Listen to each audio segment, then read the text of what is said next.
Welcome, friends and fiends, to another RedDeathMask stream. How's everybody doing? I hope everybody is enjoying their spring. I know some people are maybe on spring break or whatever. And yeah, just hope everyone's been having a good year so far. I didn't know if I'd be able to do this stream. I'm pretty excited that I'm gonna be able to, cause it's crunch time for me. We're getting down to the wire here, for when I'm gonna get married. So I'm getting pretty excited about that. And just very busy lately, but not so busy that I can't read a scary story or two and support the community that I love and that I want to help grow. So I'm very excited tonight because tonight we are going to be reading Guts Part 1, The Cabin, from Eat the Monolith. Eat_the Monolith. And I don't really know anything about this story. It's one that was posted to me in my Calling All Authors post. And I haven't gotten to it yet. So we're going to get to another one of those. I like the title though. Berserk is one of my favorite animes. I'm not a big anime person, but Guts is the main character of Berserk. So cool title.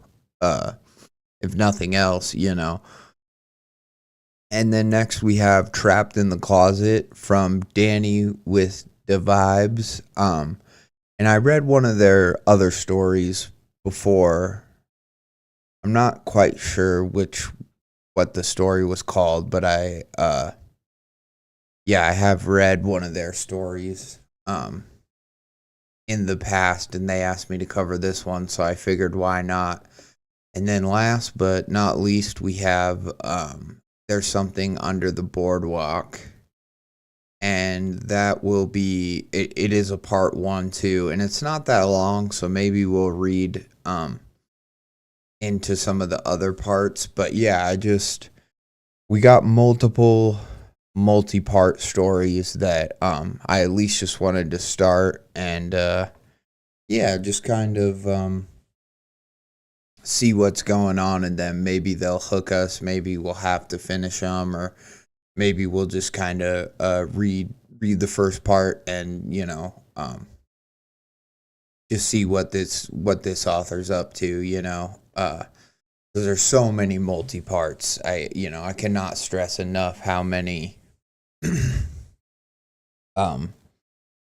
people who are writing stuff in the CREEPCAST community aren't just writing even short fiction. They may be putting it into different, smaller parts, but a lot of people are writing like novels or whole literary universes where there's like multiple short and long stories, and tying them all together. So all we can do sometimes as a reader like me who has some time, obviously, but sometimes we can just kind of dip our toe into these stories and see what's going on, and I wish there was infinite time for everybody to be able to read everybody else's stuff, but there just isn't. So sometimes we gotta, pick and choose. But at least we'll get to see what these stories have going on. Here, I'm gonna send here. I'll play Greylock for a second because I'm just gonna send out a few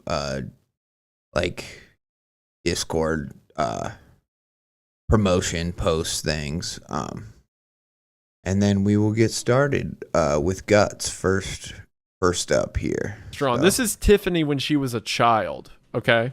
Probably back in the 60s, I'd imagine. Yeah, it would have or to. 70s, I'd imagine. 60s or 70s, yeah. Oh, wait, hold on. We can figure out exactly. She was 26 when she died, right? She was 29. Okay, 29 when she died, so basically 30. And that was in 87. Yeah. So was she an 87 or a 93 death? She was 87. Oh no. Oh, wait, hold on. Are you sure about that? Where did it say? Yeah, okay, her date of death. Oh no. Is this the little girl from she's the little girl from the one before, isn't she? She's what? She's the little girl from the room that got attacked, is she not? No, that was Katie, remember? Okay, yep. So, Tiffany, you just had your 6th birthday, didn't you? Yeah. Did you have a party? Yeah. So, Tiffany, listen up. Good. That's good. Today we're going to program the demon who lives inside you to attack an Iran military installation.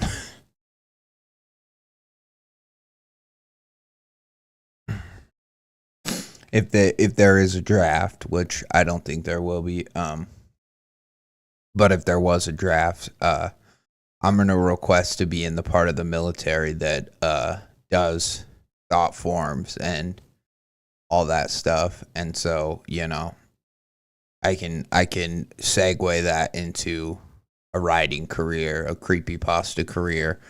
Be like, yeah, I was in the military. We had all sorts of crazy stuff, MK Ultra was just the beginning, and I'm just like a homeless, rattled, like war veteran who people are like, I don't think that guy's really telling the truth, but I guess maybe part of it could be true.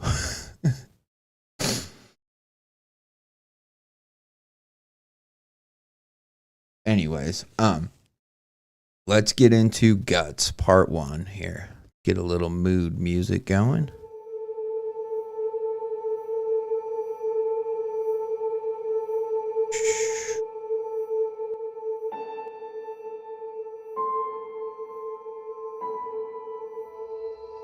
The mysteries of the natural world have always intrigued me. With the flora and fauna that accompanies us upon the earth,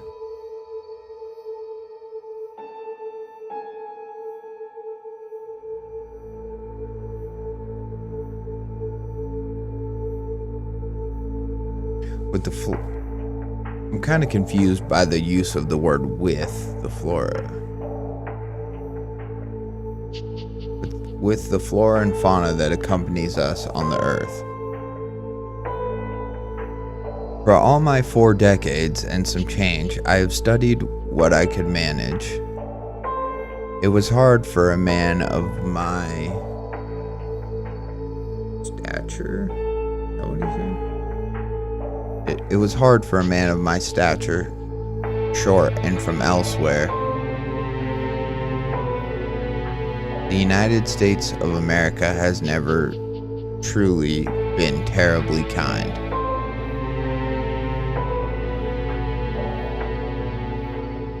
I find myself oftentimes met by men of different breeds stating that my own ideas were wrong or incorrect. They would laugh at me, ignoring that despite my name and face, I knew little about where they assumed I was from and had nothing much in common with the people there. Admittedly, I did not help the matter with my determined realm of study. I fancied myself a cryptozoologist, and that merely made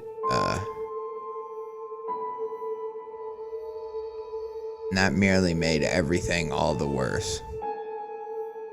Cryptozoologist is like cryptid, right? It's a study of animals that are mythological or, whatever.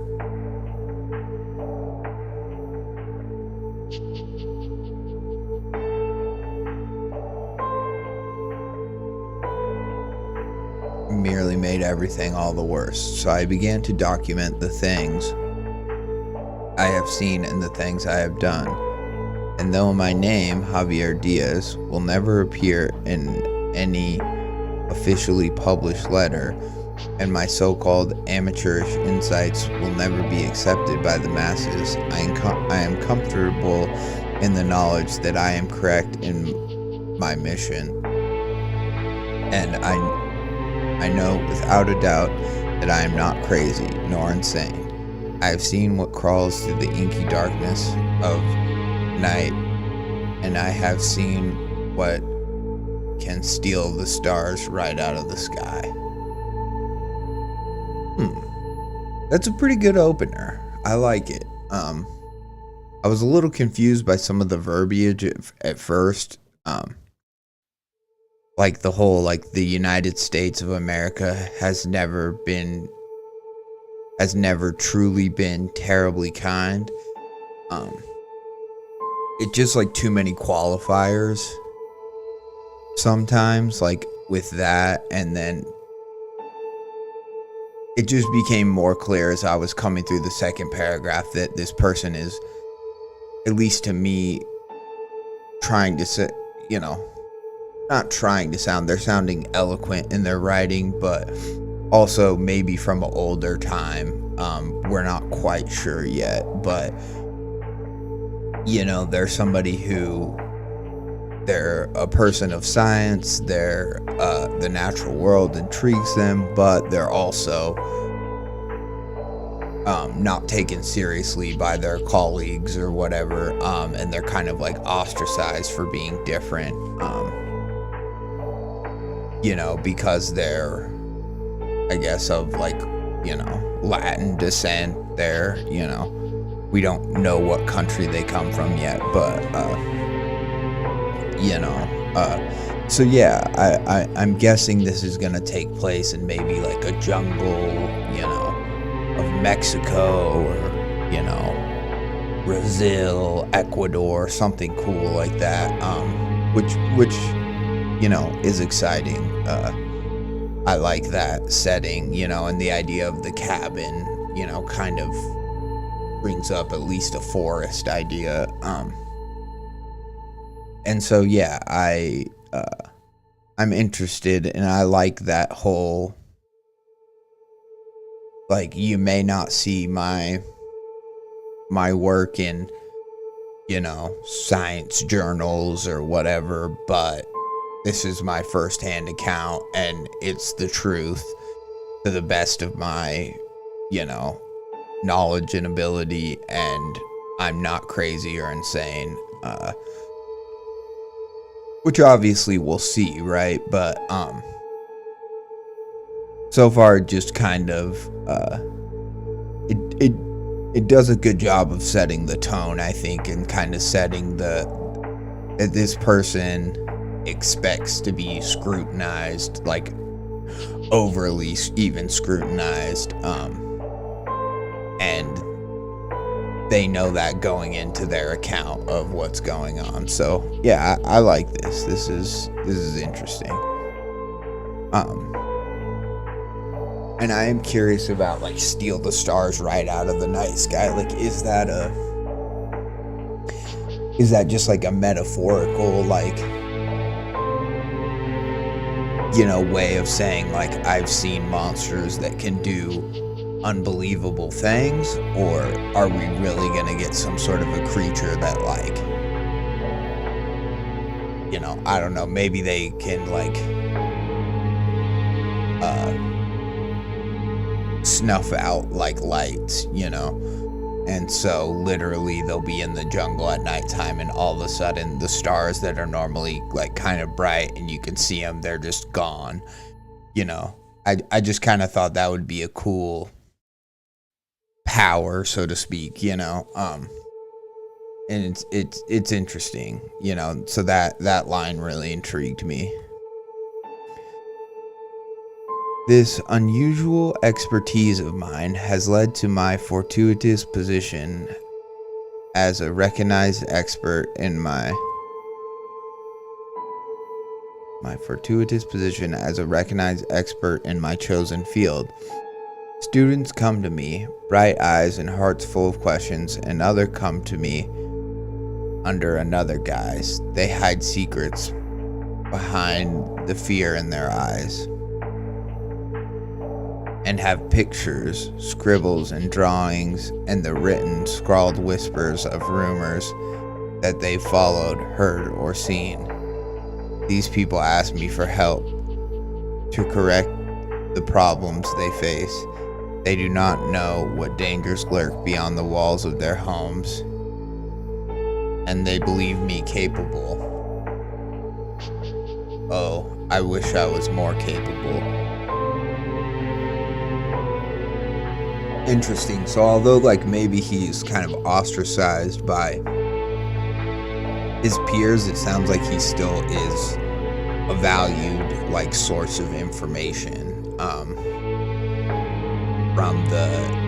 from at least students and other, you know, researchers and people who maybe have similar predilections to him about the unknown, you know, monster creature, you know, whatever genus or species. Like when Marlene Brenner came to my office around evenfall,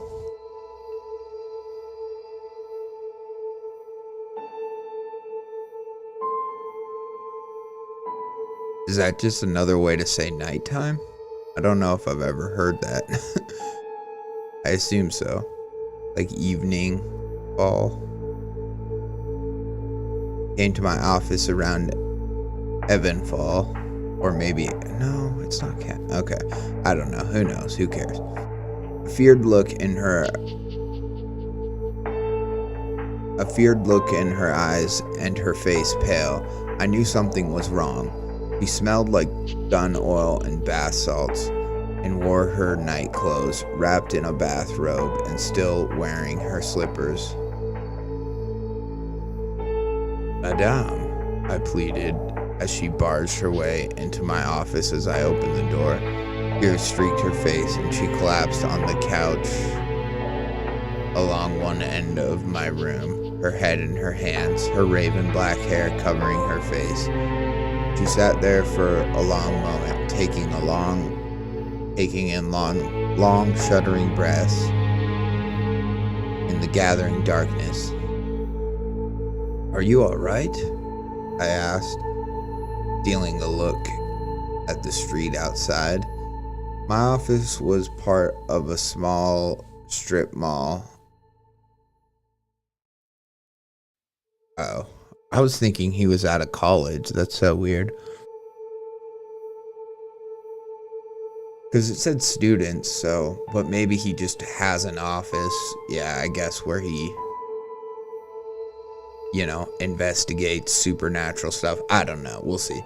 My office was part of a small strip mall on Main Street in the town of Ennis, Montana, which was small and pitiful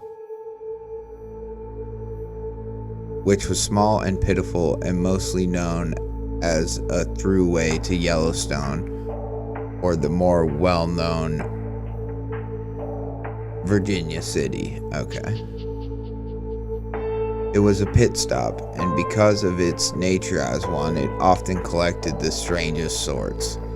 Old couples lived here to finish out the golden years of their lives, and Californians and New Yorkers came to build condos for young couples that would never show up.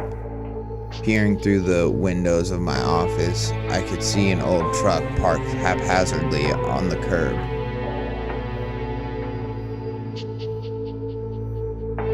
Its brights were on, yellow light blazing a path up the boardwalk to my door like a beacon showing the way.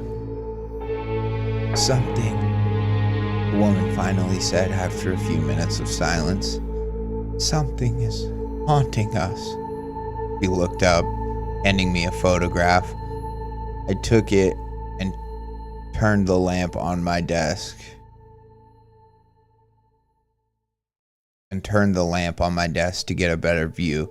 The image was dark and confusing, shapes seemingly moving in the shadows around the picture of a quaint cabin.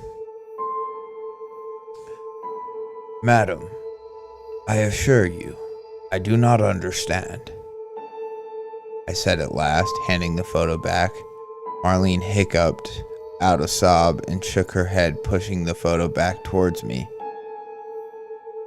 What is it? I asked. She wiped tears from her eyes and attempted to compose herself. Her emotions now under control, she regained her breath and stood to her full height, which, unsurprisingly, was taller than me. My name is Marlene Brenner, and we need your help, Dr. Diaz, she said, her voice full of fear, stamped down by a quiet resolve. Something is stalking us. It has already taken one of our dogs, and my husband and I fear for ourselves and, more importantly, our children. She tipped her head towards the door. We would like you to come to our home and see for yourself. Ma'am, I started, but she held up a finger telling me to be silent. We will pay whatever is necessary, but we need your help, Doctor. The look in her eyes spoke the truth well enough, and though I knew better,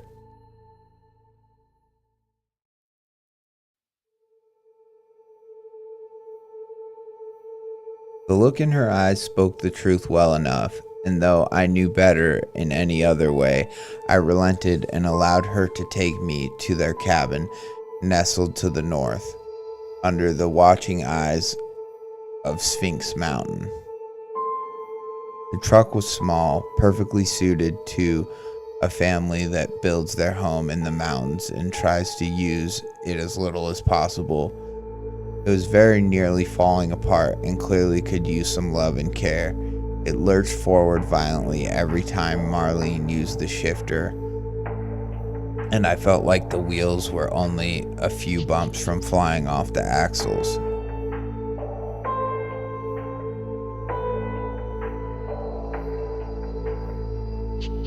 It took upwards of 45 minutes to get to the cabin in the woods.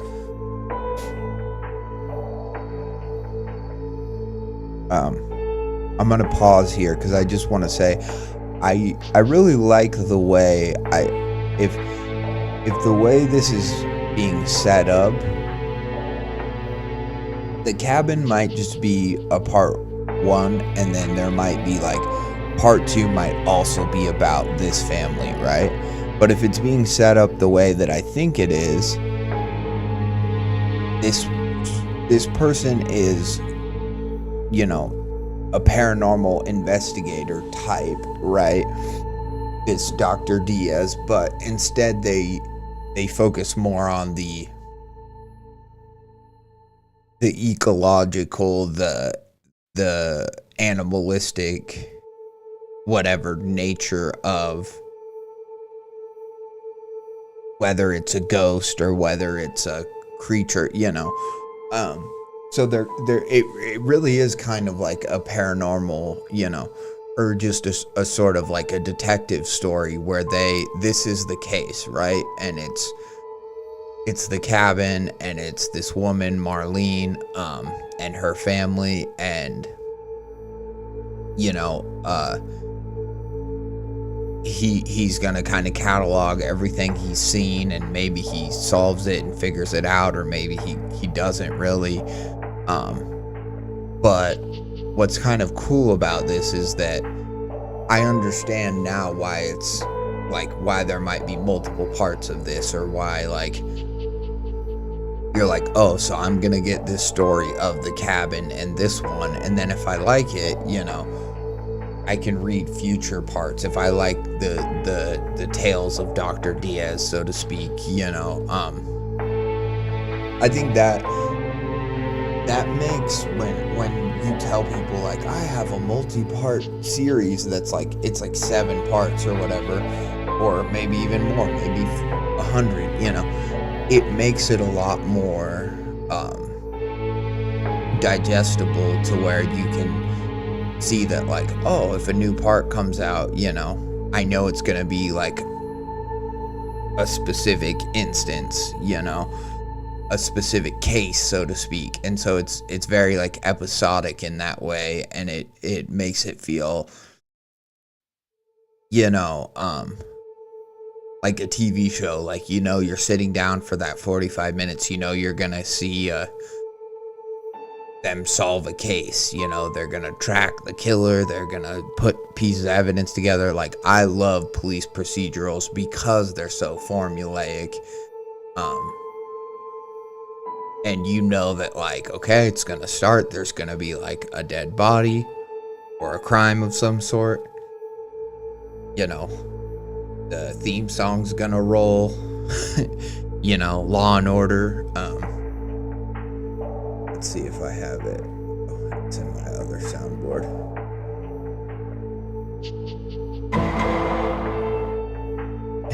You know, you're gonna have that noise, and then it's gonna start off with, you know, crime scene tape and investigating, and, you know, then they're gonna have some sort of realization, you know, that, like, oh, there was actually 2 killers, bum bum bum, you know. And I just love that, and so I like somebody kind of taking that formula and applying it in a different way to this cryptozoologist, where he's not, you know, he's not a preacher, he's not a, you know, he's not like an exorcist necessarily, but he is somebody who studies all manner of paranormal entities, beings, animals, whatever you want to call them. And, you know, we'll see how the story kind of evolves, but it is very interesting. It's an interesting formula, and it makes me curious, like, is each story its own self-contained thing, or, you know, are they all, some maybe are going to have 1 or 2 parts, but then, you know, it's going to be then another self-contained story, because that makes it fun. And then slowly we'll maybe kind of get to know, like, more characters and stuff that maybe pop up in multiple stories, and that'll be kind of fun, you know. Then the other thing I wanted to say is Sphinx Mountain already for Montana. I'm like, I don't know if this is a place that exists in Montana.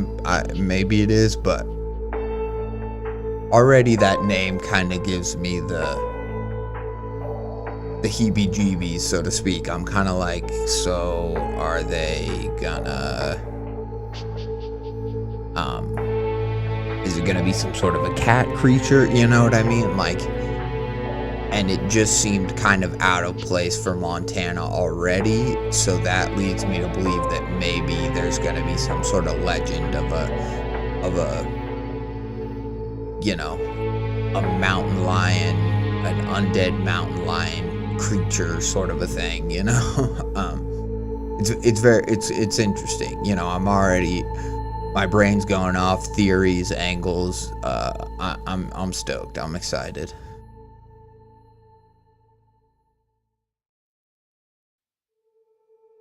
It took upwards of 45 minutes to get to the cabin in the woods. I stepped out of the almost warm cab of the truck, and my boots crunched into the dry leaves and gravel of the driveway. My breath floated out into cold fall air, and I wrapped my jacket a little tighter around myself, gaining my bearings. The cabin was modest, built by hand and well made. It sat in a clearing of trees, alone against the gathering dark. The sun had almost fully set, and Marlene was ushering me with haste through the front door.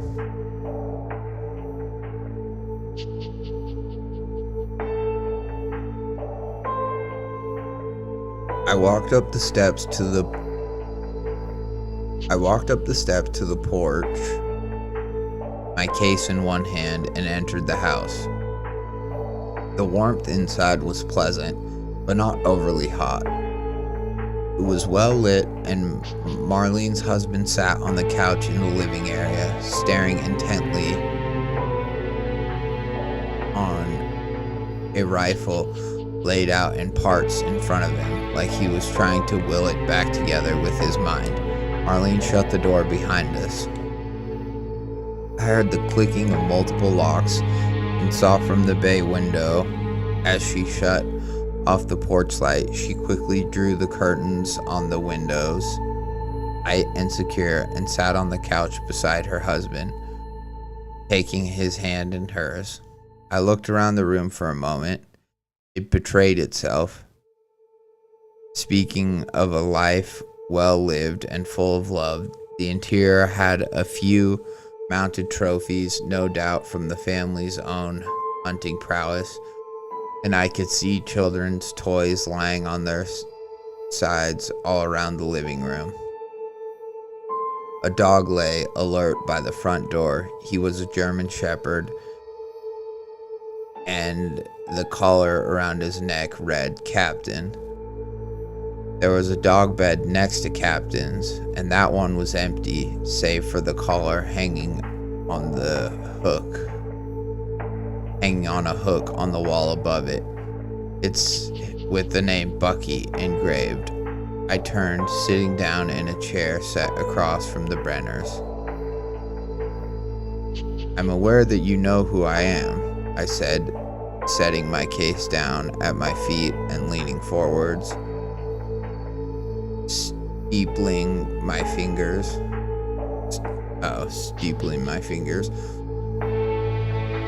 The house may have been nice, but the subtle stench of rot did indeed hang in the air, like a ghost, waiting for its moment to strike. And your wife, I pulled the photo from my pocket and placed it on the coffee table, gave me this. I don't know what to make of it, but I am certain you can tell me. I nodded my head towards the husband. It took a moment, but he looked up. The fear in his eyes was electrifying. It surpassed the fear in the eyes of his wife. The husband picked up the photo, looking over it. My name's David, he said, placing the photo back down. It's not a good picture, but the thing is there. He pointed to an oddly shaped shadow at the edge of the image. One of our trail cams. We have one pointed towards the house. Got a picture a week ago. It was the morning our dog Bucky went missing. I leaned forwards, peering at the image. The numerous pixels and dark edges of the photo seemed to merge. But as I focused, I thought I saw something pale in the darkness sneaking into the trees. It was large. I picked up the photo for a closer inspection, and David continued. I went looking every night for Bucky, but I couldn't find him. Paused. Until yesterday. His eyes seemed to glaze over as he lost focus, staring at the empty dog bed and the collar that hung above it. What did you find? I asked after a moment of hesitation, not truly wanting to know a definitive answer to the question, but knowing that I had to ask. If I did not, then we may never get this family out of this strange nightmare they believed they were living. I placed the photo back in my jacket as I listened to David.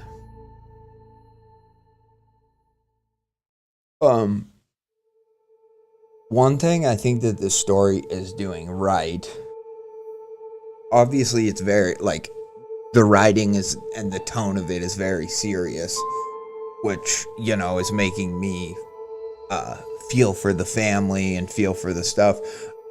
But the way that, you know, the dog bed was noticed, and, you know, he mentions the smell of rot, but I really like how he, describes the dog, and then he describes the empty bed with, the collar hanging above it, because I know that that's a lot of like horror stories will use that a lot of times as a trope, where it's like an animal dies at first, and some people will dismiss it, and some people will be like, no, he wouldn't have ran away, or whatever, like and it's like a big deal to other people, but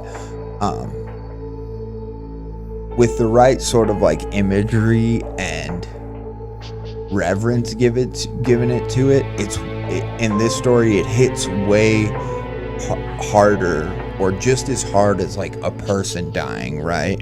Like there's plenty of stories where very quickly in it, it'll be like so and so disappeared, or they got snatched, or there was a blood trail, or there was this corpse hanging, from whatever, and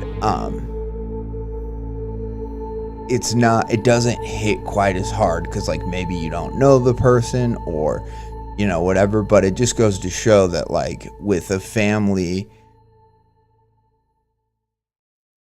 that's realistic, and with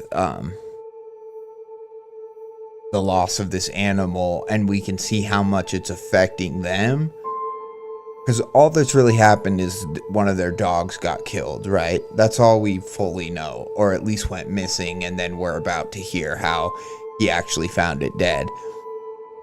And there's a lot of ways that can happen. I mean, that can happen in freaking Beverly Hills or like LA, where coyotes and shit will kill people's dogs all the time, so there is a perfectly logical non-supernatural explanation for it. But and in Montana, I'm sure there's a lot of stuff that could snatch a dog up too. But mountain lions are like one thing that come to mind. Wolves, I think too. I think they have wolves got reintroduced. I know they were in Colorado at least. So, but with enough like reverence and tonal, like I don't know, like sacredness almost.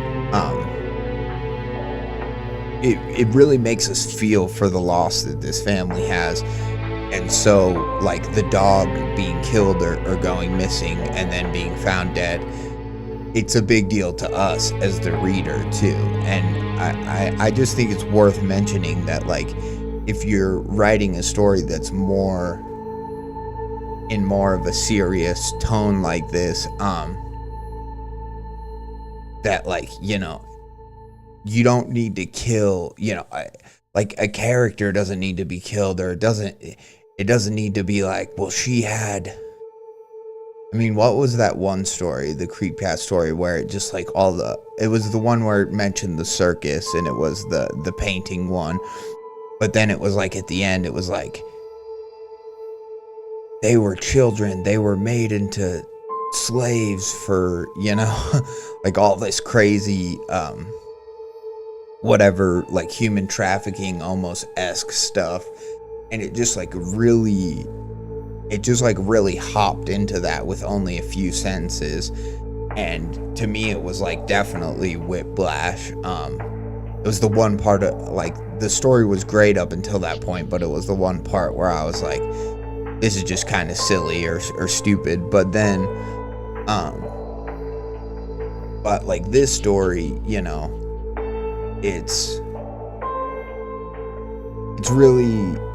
it's really keeping it simple, and it really is making me feel for this family's loss of Bucky, as opposed to like another story where it might just go into, supernatural killers murdering entire bloodlines, and it's like, and yeah, that's cringe, that's creepypasta usually, but I'm just saying that, like, knowing your tone and like how serious you want the story to come off is very important as a writer, because I think sometimes people kind of start being like, oh, I just want it to be silly, or I'm just having fun, but then they kind of get more into it as they're writing, and so because of that, they kind of don't know how far to take the corniness of it, or how far to take the like extreme violence, you know. And so yeah, that's just something that I appreciate about this story thus far, is that it seems like it knows that it wants to be like a formulaic, serious investigation, you know.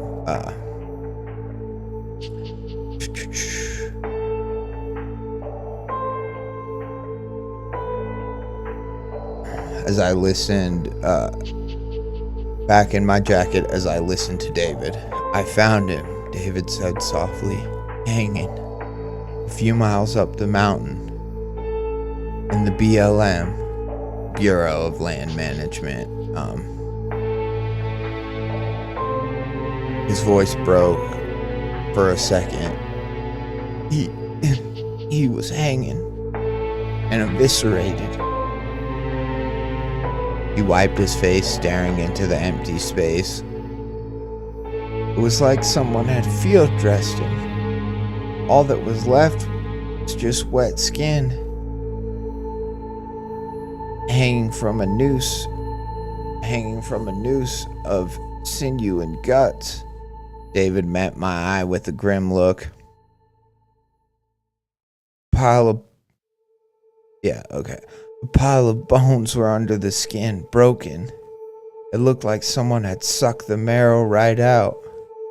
He sighed, looking down at his hands. I had that dog since I was a boy, he said softly. Marlene placed her hand on his arm.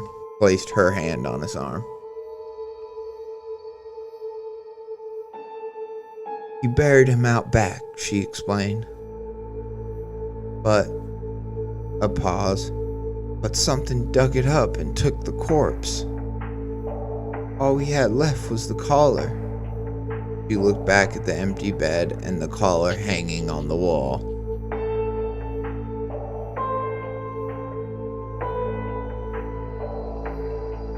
I'm thinking if it re-dug up, because you would have think anything that it wanted to eat, if it was just clearly a eating thing, it would have ate the first time, right? Like, but then to dig the corpse back up, that makes me think that the skin, it is a skinwalker type of thing, right? You know, because it wants the skin to be able to put on, so to speak. So I wasn't at first leaning skinwalker. I was leaning into more like with the Mount Sphinx, and I was leaning heavily into you know, some sort of, like I said, undead mountain lion, you know, cat creature. But now yeah, this last detail, I'm leaning more skinwalker.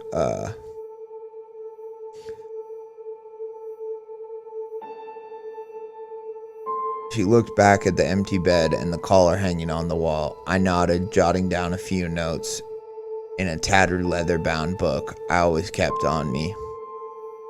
I closed it, latching it shut, tracing the embossing on the front. Two dragons caught in eternal battle. I allowed my mind to wander for a moment to things I have seen in dark forests like these. Crawlers along trees and buildings, feasting on sadness, the striders, bringing mist and a chilling cold. The eat.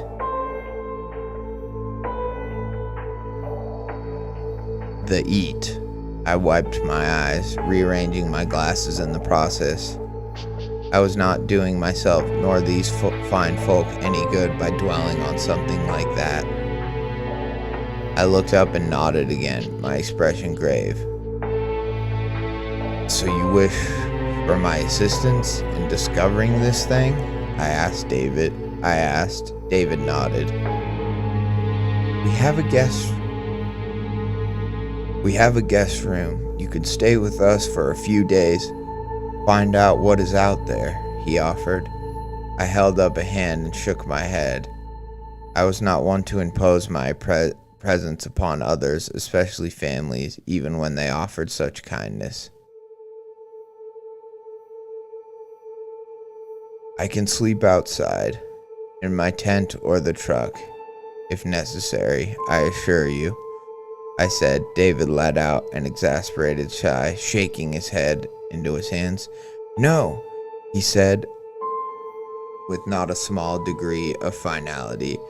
I was taken aback by the tone of the voice he used, as it was definitive and a little commanding. Pardon? I asked. I still want to know what time this is in. We've heard... I haven't seen like a TV or anything yet, so... I just, is this like 19, where is this? There's a truck, so it's like, it could be like 40s, it could be, I don't know. I asked, leaning in. David looked up, his eyes dark. We're safe in the house.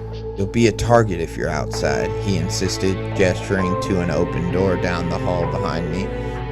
I turned, looking at the dark doorway that led into what I assumed was the guest room. We need your help, Doctor. Please, stay with us, I sighed and nodded. Fine, I assure you. I will be pleasant company for your family. Will not get in the way. I don't know. He almost seems too formal at this point. Like, I don't know if it's fully like a note that I'm like, this needs to be changed, because maybe it is just part of this doctor's character that he's kind of like a drifter and he prefers to like not,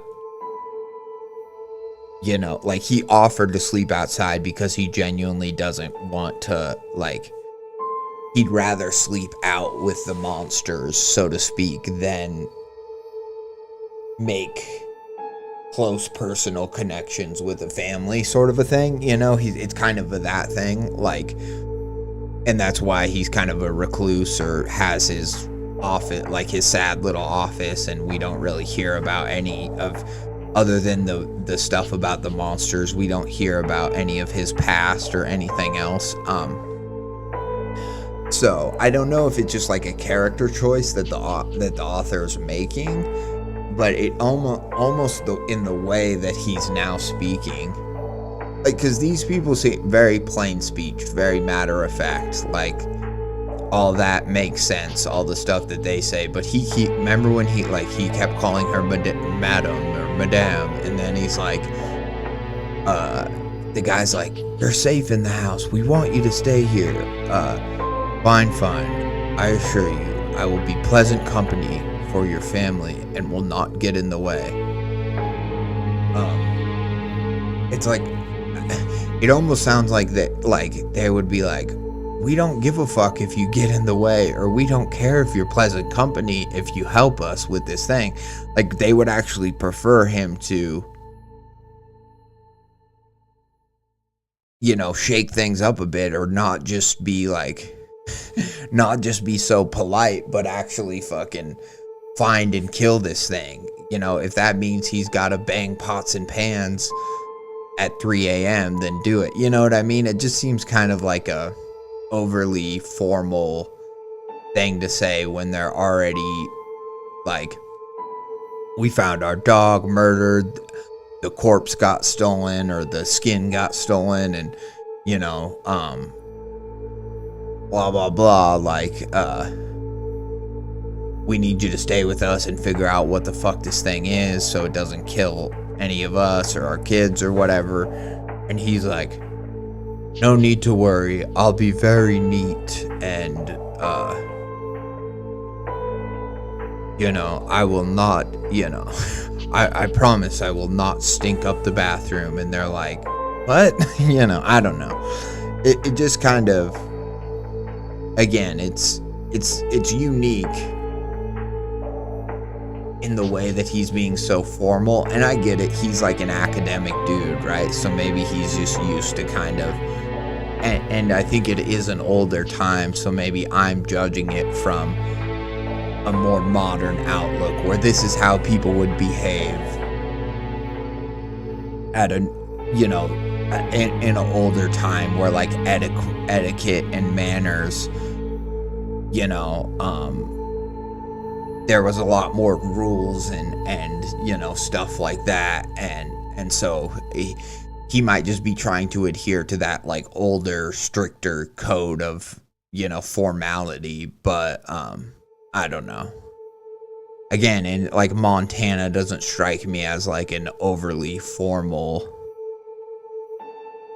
whatever type of place. But anyways, just a thought I have. It's not something that I'm saying for sure needs to be changed. It's just something that I'm finding that I'm kind of noticing. I said standing. David stood and we shook hands firmly in the way that men do.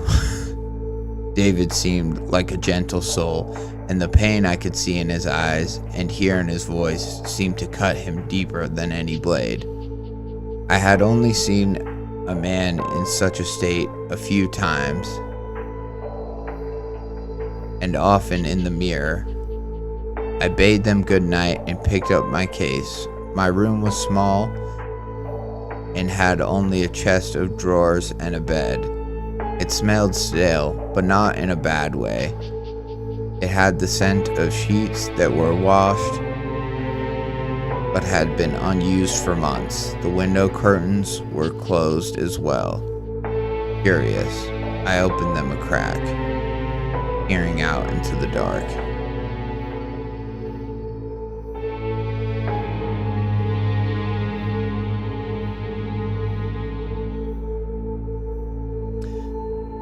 That's the thing. See, this is kind of the thing. This is where I'm like,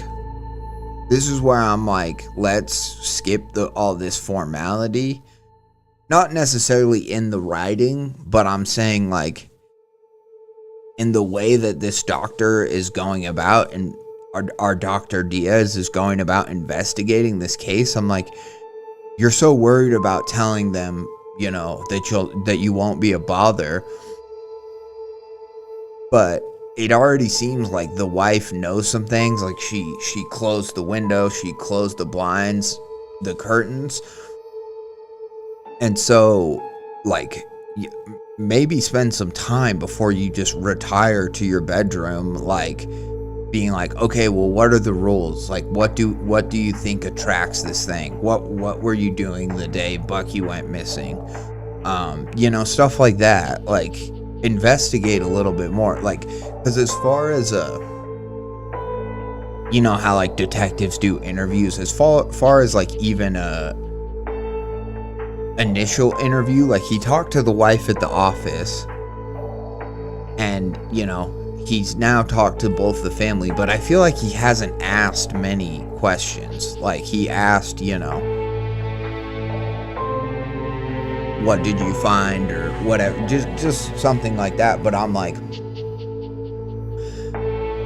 I would ask like the wife, it's like, it seems like you don't want any light to show from the house. Do you think light attracts this thing? So something like that, to where we get the sense that he's inquisitive and he's trying to figure out like what sets this thing off, or what do they need to do to provoke it or to not provoke it, sort of a thing. So anyways, just again, something that I'm kind of critiquing, not so much about the writing, but about like the character as an investigator. Like, if you're the smart guy who's supposed to be an expert in this shit, act like the right questions to ask. Don't just shake the husband's hand and say, See you at 9 o'clock in the morning. I expect coffee and eggs, you know, and like just a sort of a thing. Like, you know, I don't, yeah. Curious, I opened them a crack, peering out into the dark. Was it my imagination? Were my eyes playing tricks? Did I truly see what I believe I saw out there, lurking among the trees? My heart hammered at my rib cage, and I closed the blinds, taking a moment to breathe. Whatever was out there, I was certain I could handle it?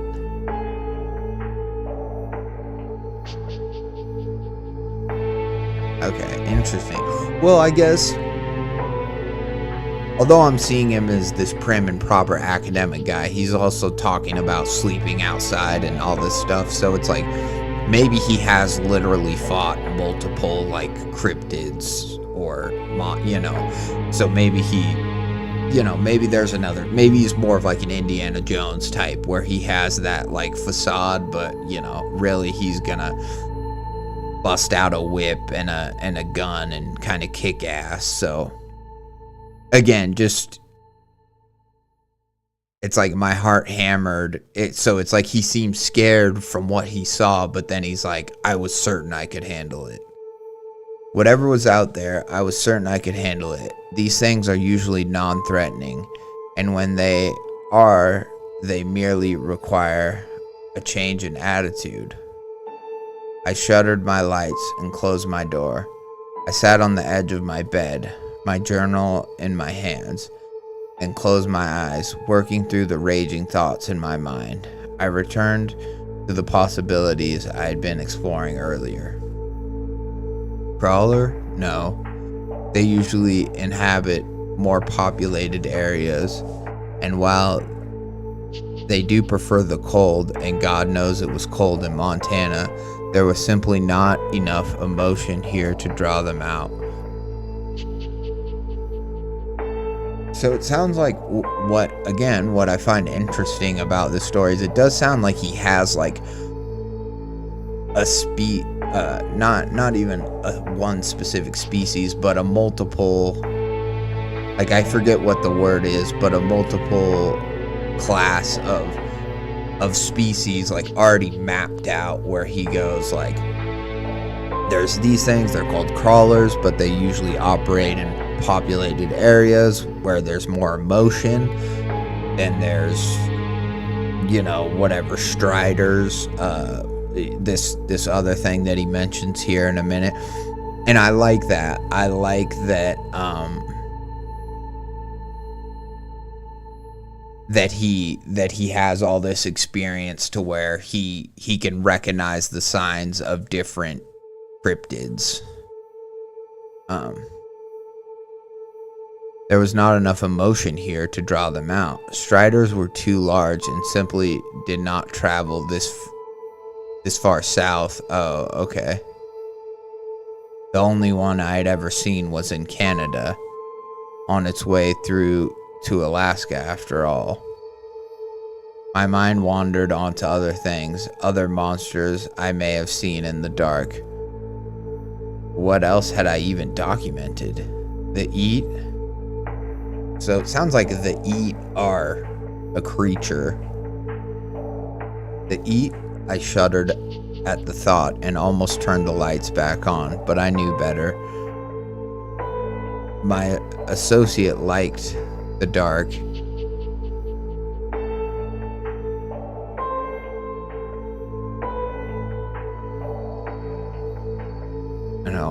But I knew better. My associate liked the dark, and I did not mind its company.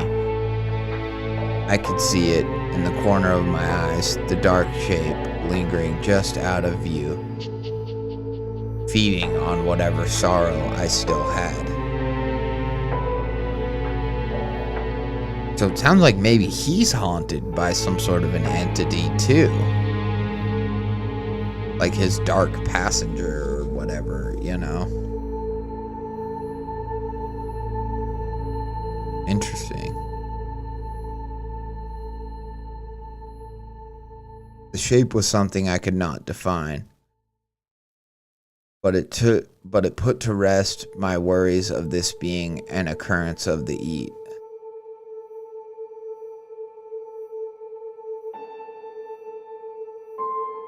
That was a shadow among shadows, and this was something pale, naked, and wet. It seemed to be pacing in the tree line.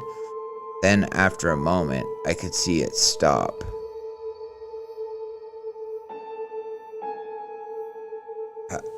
I could see it stop. Branches, naked from fall, moved out of the way as something pressed itself through the tree line and took its first step into the clearing.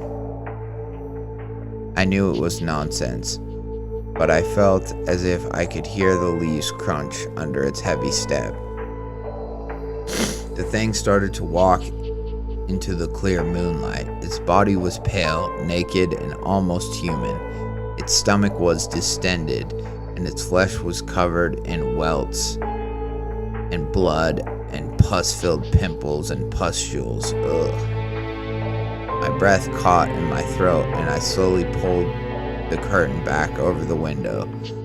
That was unwise, I said to myself once the darkness had enveloped my room once more. I lay down and tried to close my eyes, forcing myself to find sleep. It did not come.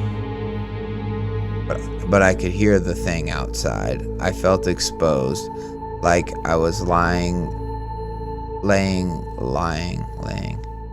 Like I was lying out under the stars and not inside a building. The house was sturdy and it could not enter, but I could hear it walking around the perimeter, its feet crunching in the leaves. This lasted hours, and only then was I able to find rest.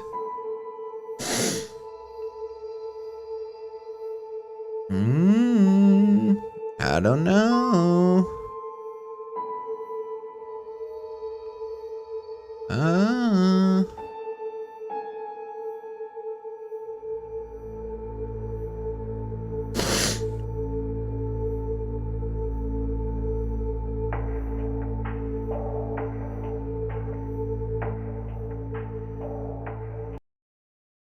It's just it is a creepy it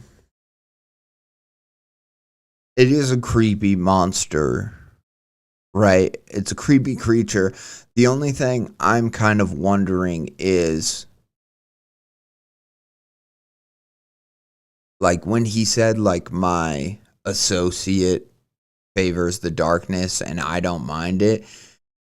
When he's talking about that entity, is he talking about, like, his own personal haunting or the eat or whatever that thing is?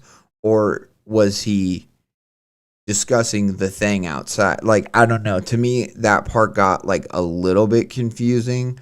And I think maybe it was supposed to be, but, like, I thought he wasn't looking out the window anymore, but then he's like, the shape was something, and he starts talking about the shape of this thing in the trees. And so I'm like, oh, is he still looking out the window? You know what I mean? And so I just got a little bit confused by that. But so far, I'm really, I'm enjoying it. And I think that's a creepy monster. And it does really seem like it's going to want to take, or it took the skin of the dog, and you like, maybe it's trying, because it's this weird naked thing, maybe it's trying to give itself like fur or heat. It's cold, it says. So like maybe it's a skinwalker, but it's not gonna some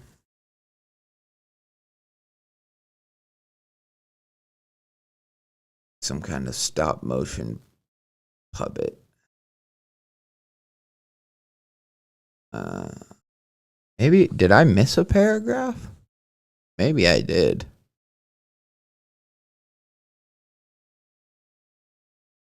Okay, I think I did. Hold on. Okay, the eat. I knew it was not this. I knew its modus operandi, but I also knew my fear outweighed my reason in an ill-advised attempt to comfort myself. Oh, yeah. So I did miss a paragraph. Sorry, that was my bad. And that's why I was confused, I think. Or maybe I read that and just forgot, but I opened the curtains of my window. The moonlight bled in, silver in the dark. I paused for a moment, holding onto the curtain and looking out the cold glass, my breath fogging it slightly as I peered into the dark. I could see something. Something was out there, definitively moving about like some kind of stop motion puppet. Okay. Yeah. So yeah, I just missed a paragraph. But yeah, it did not come. Okay. So but I could hear the thing outside. I felt wait, I read this part too, right? This lasted hours. Only then I was able to find my rest. It should be common knowledge that in the profession of monster hunter, a moniker I abhor, as it insinuates that monsters are things that need to be killed or can be killed at all, when in my experience, that's an impossible task. One becomes very experienced with night terrors, sleep paralysis, and nightmares. I was not someone unique in the fact that I was plagued with all three constantly. That night was no different, as it was a nightmare I was comfortable with, but it sparked unease in me regardless. It started normally with me standing at the edge of a cliff looking out over the ocean. I was somewhere in Iceland, and I could almost smell the fresh breeze and feel the cold air against my face. Next to me stood a man who was holding a book, and he wouldn't stop laughing. His face was torn so that his head was more of a naked skull than a human face. I could hear no joy in his laugh as it grew louder and louder, and suddenly the cold air grew hot and warm. The man seemed to be engulfed in flames.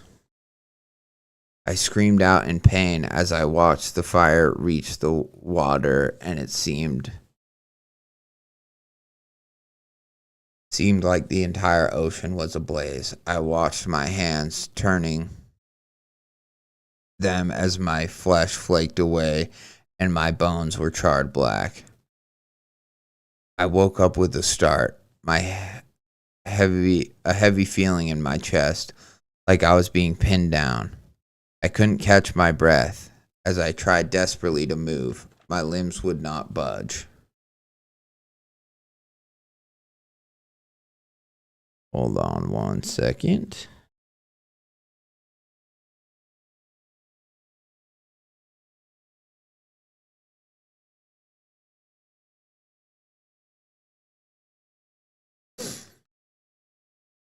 All right.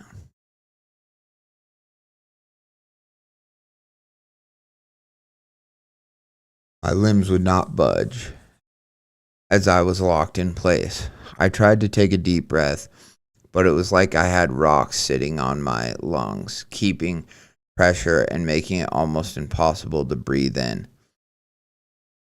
The terror lasted only a moment and ended when I noticed the shadow at the foot of my bed. I sat up, free of my paralysis, and glanced around. My associate had left, taken what it needed, and vanished. I knew it'd be back. It always was. Part of me had grown accustomed to his presence, and I felt very alone without it.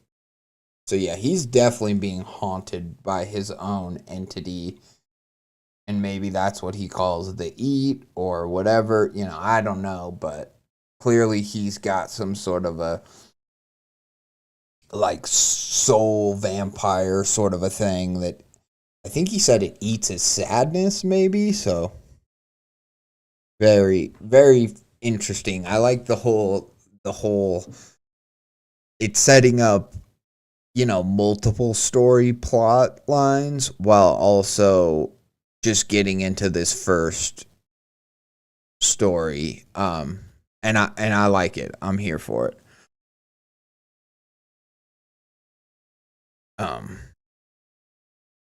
Not alone, I assured myself, never alone. I turned and opened the curtains, letting the light of mid-morning flood into my room. With a groan, I stood, stretched, and got dressed. I exited my room to enter a much happier house than I had experienced last night. I could hear the clicking of a dog's claws as Captain, the great German shepherd, ran to and fro, playing with Brenner's daughter, who looked about 6 years old. Their son, about 8, sat at the table. Both children took more after their mother than their father, but the daughter had her father's curly red hair. "Ah, you're awake," David said, a smile on his face. I could tell it was forced, as a mask for his children. Part of me wanted to urge him to be honest and open with them now and tear the mask away, because they certainly knew something was wrong. "Children, this is an old family friend, Dr. Javier Diaz," he said, introducing me to the kids. I learned then that the girl was Bailey and the boy was Seth, and I joined the family at the breakfast table. "Are you here for the monster?" the boy asked me in a hushed whisper. "Are you here for the monster?" the boy asked me in a hushed whisper, glancing over at his parents. David glanced up, concern on his face.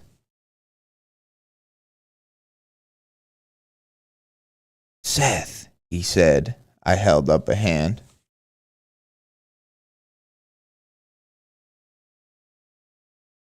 "It's all right, David." I picked up my fork and cut into my pancakes. "What monster?" I asked Seth. Seth looked ashamed, almost turning away and playing with a rogue strawberry on his plate. "I never even seen it," the boy said. "But I have heard it outside." He pointed to the windows. "It sounds big." I shook my head, taking a bite.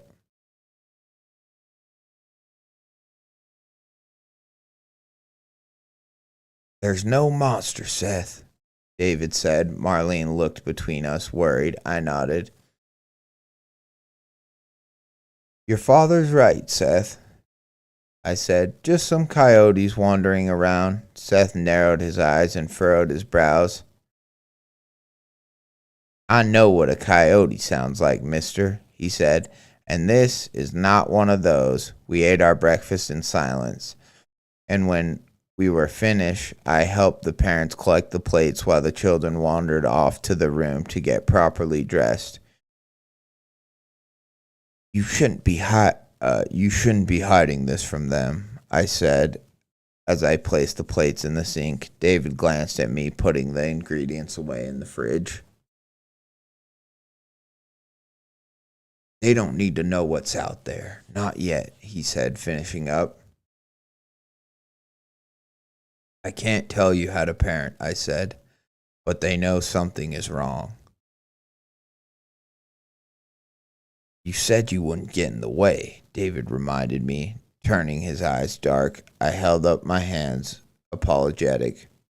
"I apologize," I said. "David, you and I should venture into the forest today, before it gets dark," I said, changing the subject. He nodded and I turned away to gather my things. The children ran past me to their parents as I walked into my room and shut the door. I opened my case and removed my equipment.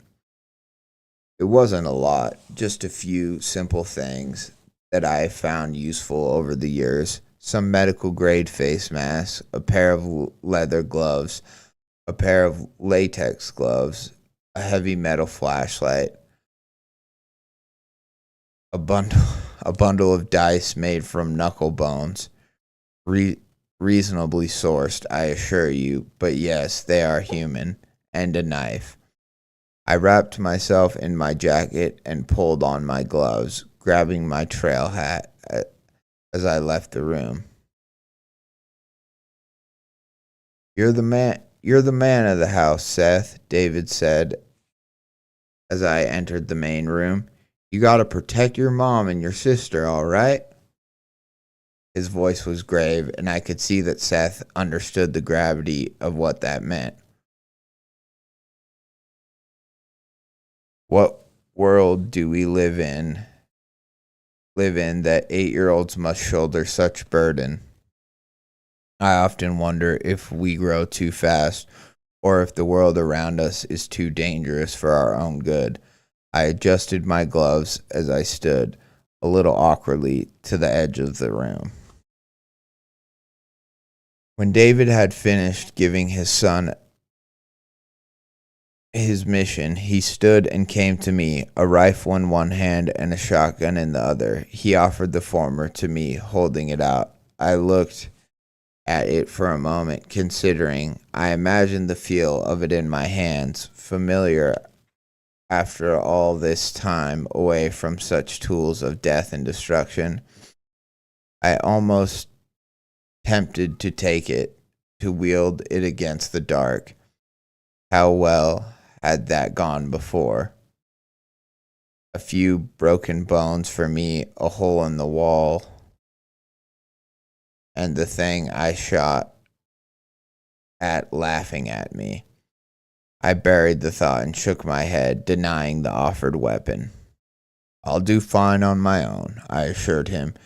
David arched an eyebrow. And with you as my bodyguard, I have never been good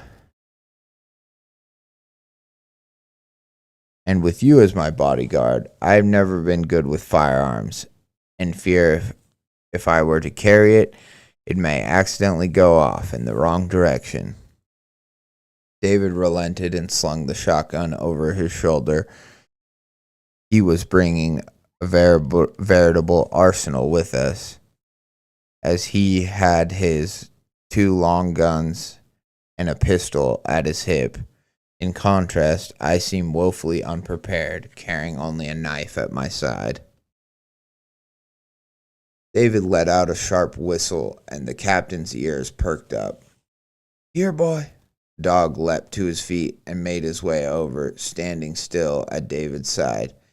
He gave his wife a short kiss goodbye, and we were out the door, stepping into the cold air.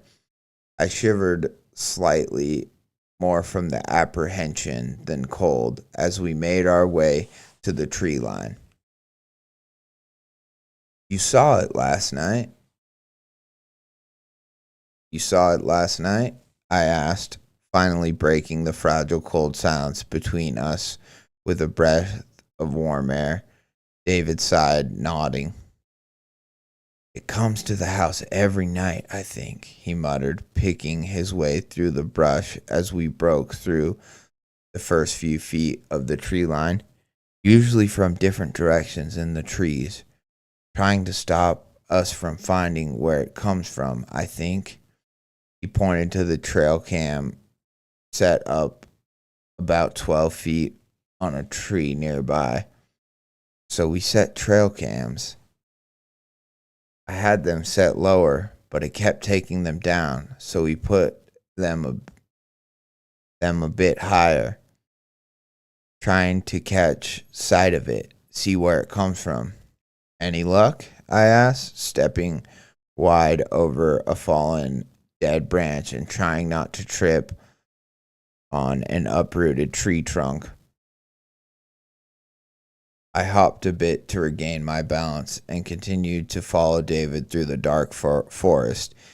It was early afternoon, and so by all rights the sun should be beating down on us, but the thick pine tree cover and the heavy dark aura of terror between us kept the light away.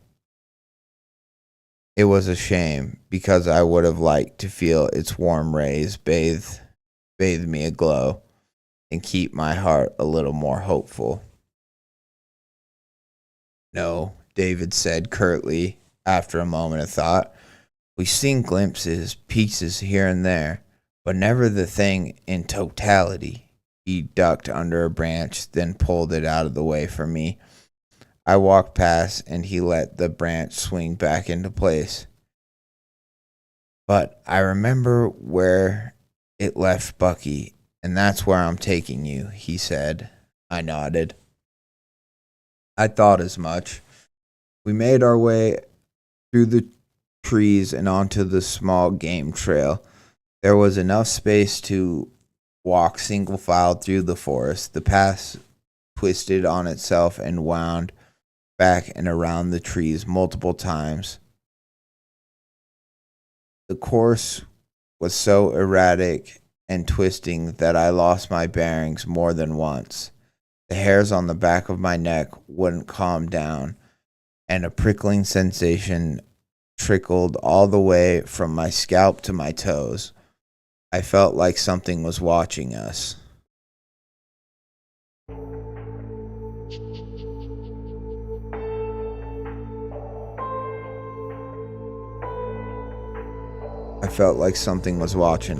Occasionally, I'd hear the odd heavy footfall and the sound of something heavy dragging through dead leaves. Yet, when I looked, the forest would be as dark and empty as ever.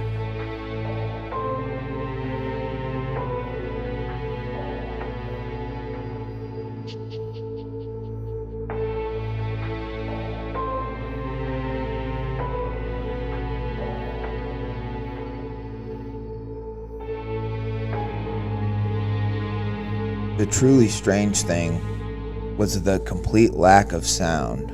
I was used to the chirping of birds, the calling of various mammals, and the skittering of bugs and rodents. But there was nothing but a dead, creaking silence that was occasionally punctuated by the wind clacking dry tree branches together above us. Every sound made me jump, and the silence made those moments of feeling watched all the worse. What was out there that would empty a forest of life? Finally, David stopped, cold in his tracks, his neck craned up to the trees. I stopped next to him, looking up.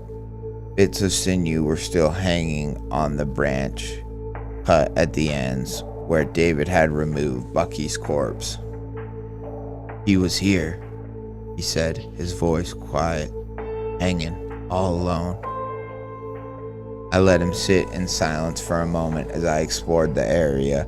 The air was cold and sharp, nothing smelled unusual, but I could hear something up in the trees. Turning my head, I squinted, trying to catch sight of anything moving up there. Then I saw it.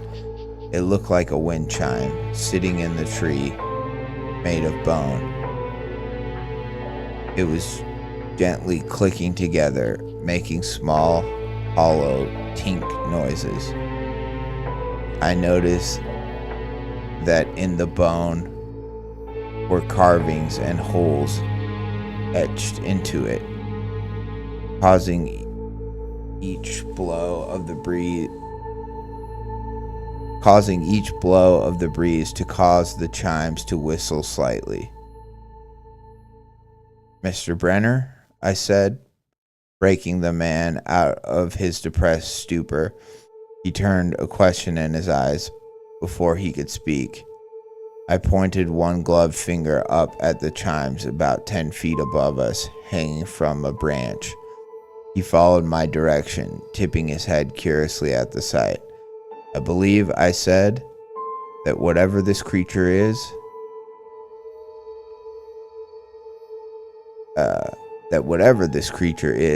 has been decorating the borders of its territory. "You think Bucky was a warning?" he asked. I nodded. This behavior was common among animals. Bears would mark and scent trees that bordered their territory, and clearly this creature was smart enough to mark its own territory, perhaps the way it did it was gruesome, but in the end, the effect was the same. Perhaps it thinks you are on its territory, I offered, and Bucky was likely a warning for you to stay away. David frowned, his hand on his rifle, and his eyes deep in thought. He paced for a moment, the crunch of his feet and the leaves and needles putting me on edge. I've lived here for 12 years, he said, finally turning towards me. I won't let this thing drive me from my home. He seemed to decide something with himself and set forward, Captain warily following him deeper down the trail. Mr. Brenner, I called, turning. I knew this was a bad idea and we should turn and probably run away as fast as we were able, but David clearly did not have the same reservations as I did. David, I called out. The man stopped, shrouded under the trees, his eyes full of menace. Something inside of me grew frightened, more of him than the thing lurking out there. I plan to kill this thing, Dr. Diaz, and you will not stand in my way, he growled out. I was clearly right to be afraid. I held out a hand, showing peace. I'm not saying we can't, I said slowly. I want to make that clear. This thing is dangerous, but we need to understand our situation more. Let us head back to your home and make a real plan that we can action. I don't know if that's a typo or not. And make a real plan that we can action without any danger come back to your family. David opened his mouth to refute, but I cut him off. David, if you attack that thing now, unprepared and full of rage and hate, and you do not kill it dead, it will kill you, then attack everything you love. Finally, he relented, coming back into the light at my side. Fine. I don't like this, though, he said. I nodded in agreement. Neither do I. I turned towards the tree squinting back up at the wind chime. I noticed that more were threaded through the trees, like some kind of macabre fence of singing bone. I jumped as a yipping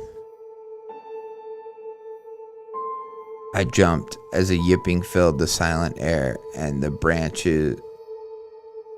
branches and leaves underfoot crackled. I turned, and so did David, only to come face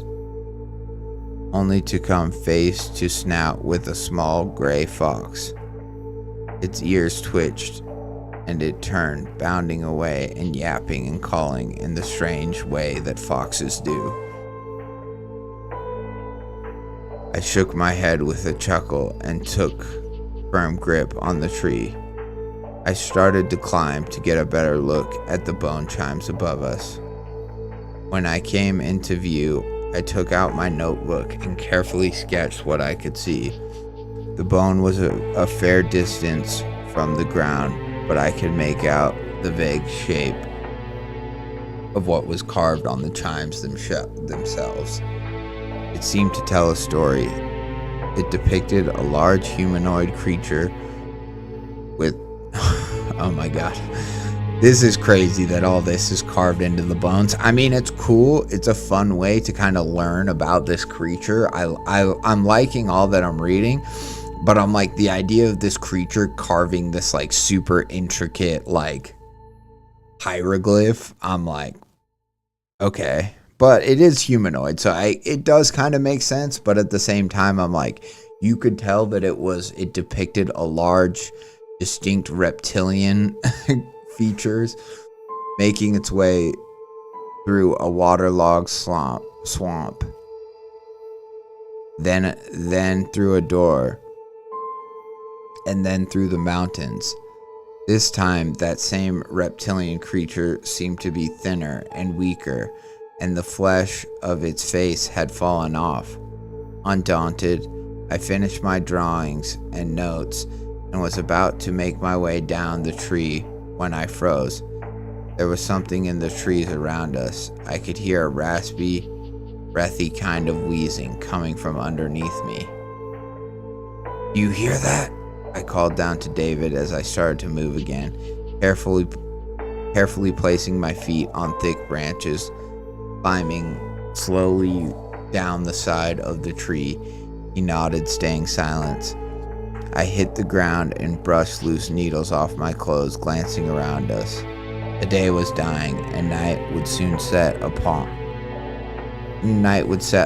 us sooner rather than later. Then I heard something else in the darkness around us, within the trees. I heard the distinct and horrible sound of a frantic, scared yipping, and the horrible, awful sound of something breaking bones, and the scream of a far-off animal dying. David and I froze, and Captain turned, growling in the dark. David lifted his rifle, trying to pierce the dark with his eyes. I pulled my light from my belt and flicked it on. The yellow beam of bright light cut through the dark, lighting the trees and throwing their long, hand-like shadows across the forest around us. I squinted into the dark, swinging the light carefully from side to side. "We need to leave," I whispered. "How far are we from the cabin?" I asked. "Roughly 300 yards," David whispered. I swore under my breath. If there were no trees, I would have been more confident, but the confusing, twisting landscape of a forest on the mountain made 300 feet a lot harder to get through. Not to mention, is it 300 yards or 300 feet?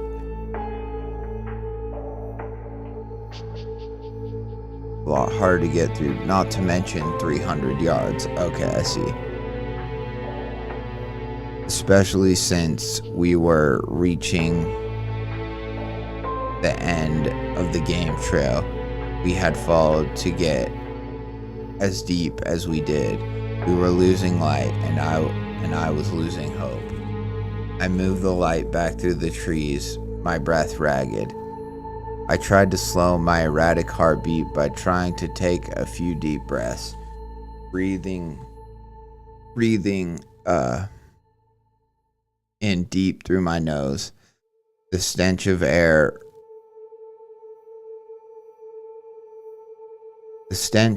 air around me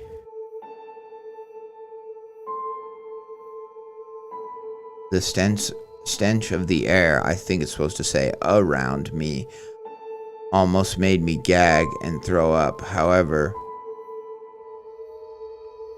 it was a sudden and horrible kind of smell that seemed to come right out of the rot of corpses and several day-old entrails. It was a stench I had only caught in war, and never in the field of research I now favored. David covered his nose in disgust, and Captain whimpered, taking a few steps back. The air had grown hot and wet, and it felt like grease was being applied directly to the inside of my lungs as I started to back out of the trees, following David as we started to move again, trying to get out of the forest. I heard something creaking behind me and cautioned a glance. Swinging my flashlight around to meet the brief sight of something moving in the trees. It almost caused me to fall to the ground.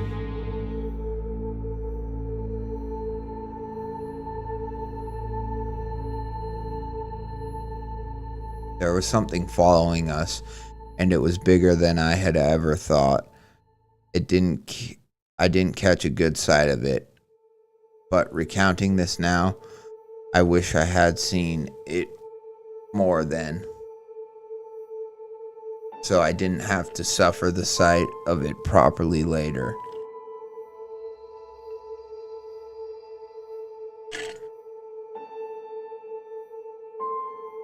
The brief amount I did see was pale and peach colored, like raw human skin, and it was covered in sores.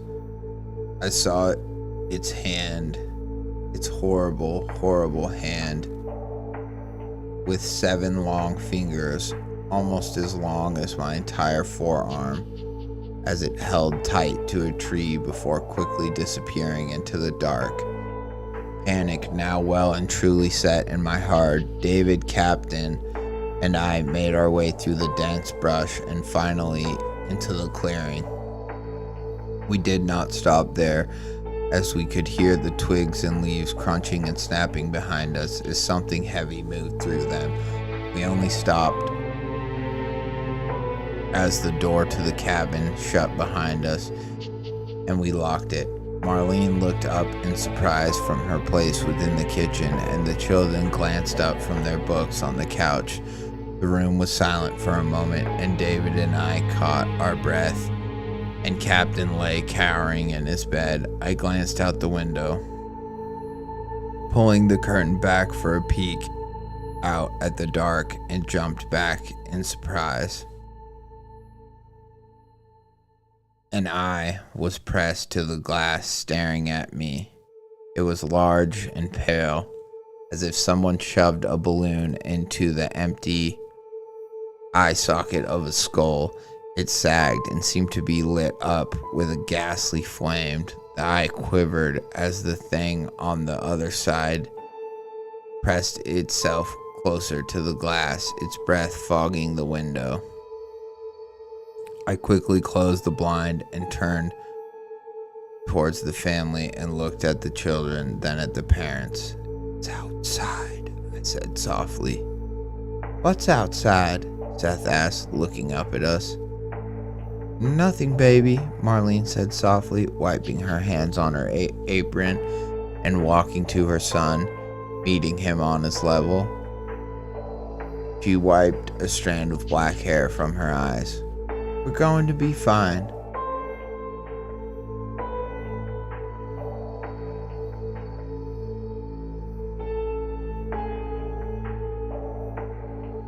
She wiped a strand of black hair from his eyes. "We're going to be fine." Famously, I said, adjusting my jacket. Things tend to get worse when we say that.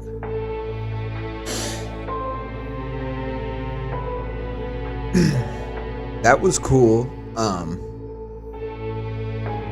I was a little, by this final line, so he says that in front of the kids, because earlier it seemed like he was trying to shelter the kids a little bit, like he did lie to the kid and be like, "Oh, it's just coyotes."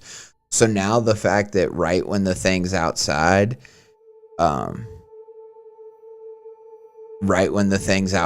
he, and like it seems like maybe they're even about to be attacked, he's like, "Things tend to get worse when we say that."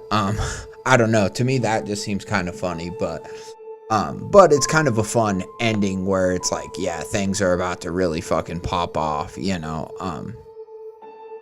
But that was a sweet story. Here, hold on, I gotta chat. "Hey, super geek to catch one of your lives. I'm super sick and fighting for my life right now under a billion blankets." Oh, that sucks. I'm sorry, Super Raja, that sucks, but I'm happy that you get to catch the live. Hopefully my voice and some spooky stories can distract you from, you know, the debilitating sickness you're currently fighting off. Keep those blankets, you know, close. Really cuddle up underneath them.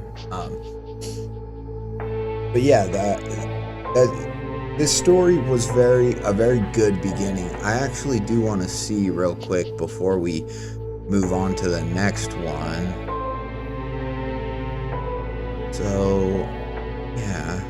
This is just part 1.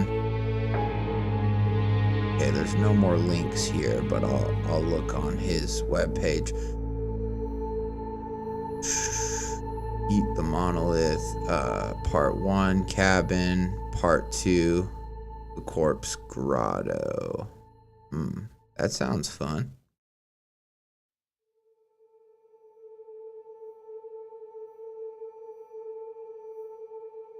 Yeah, okay, so this is the part 2 of that same story. But I really like it because it seems like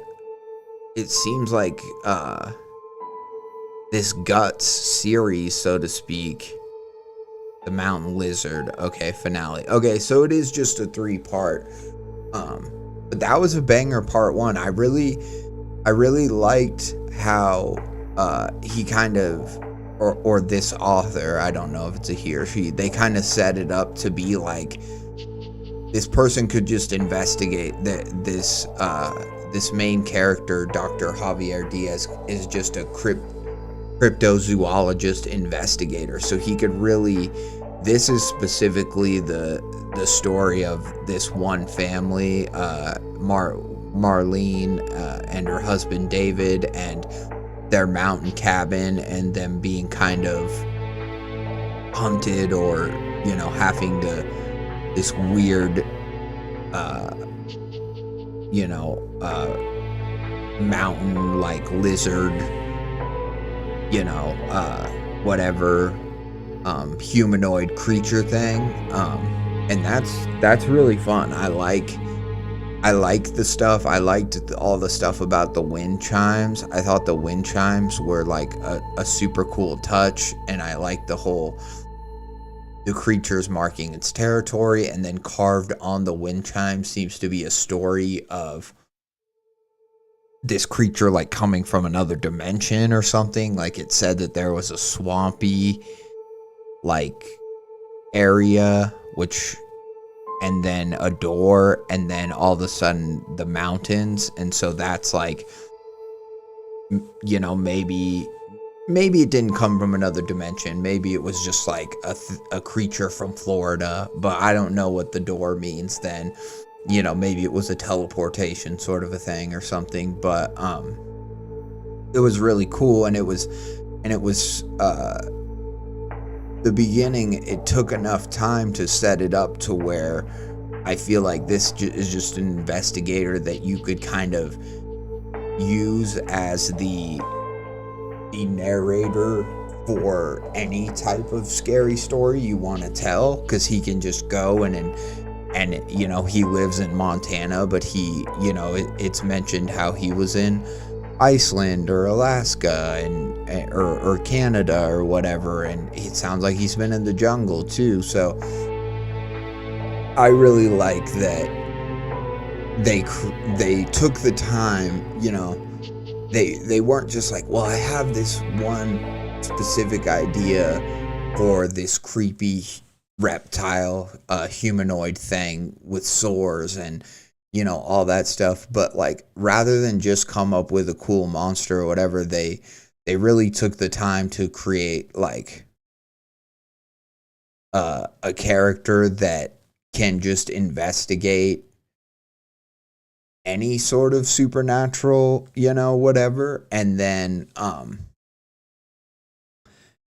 in the midst of this, we get some hints of maybe this person's backstory, and the fact that they're being haunted by like a real entity that like comes to them while they're sleeping and like feeds off them and gives them sleep paralysis or whatever. So I thought that was all really like cool and well thought out. And then obviously this is just the part 1 of the story, but it was sick. I mean, it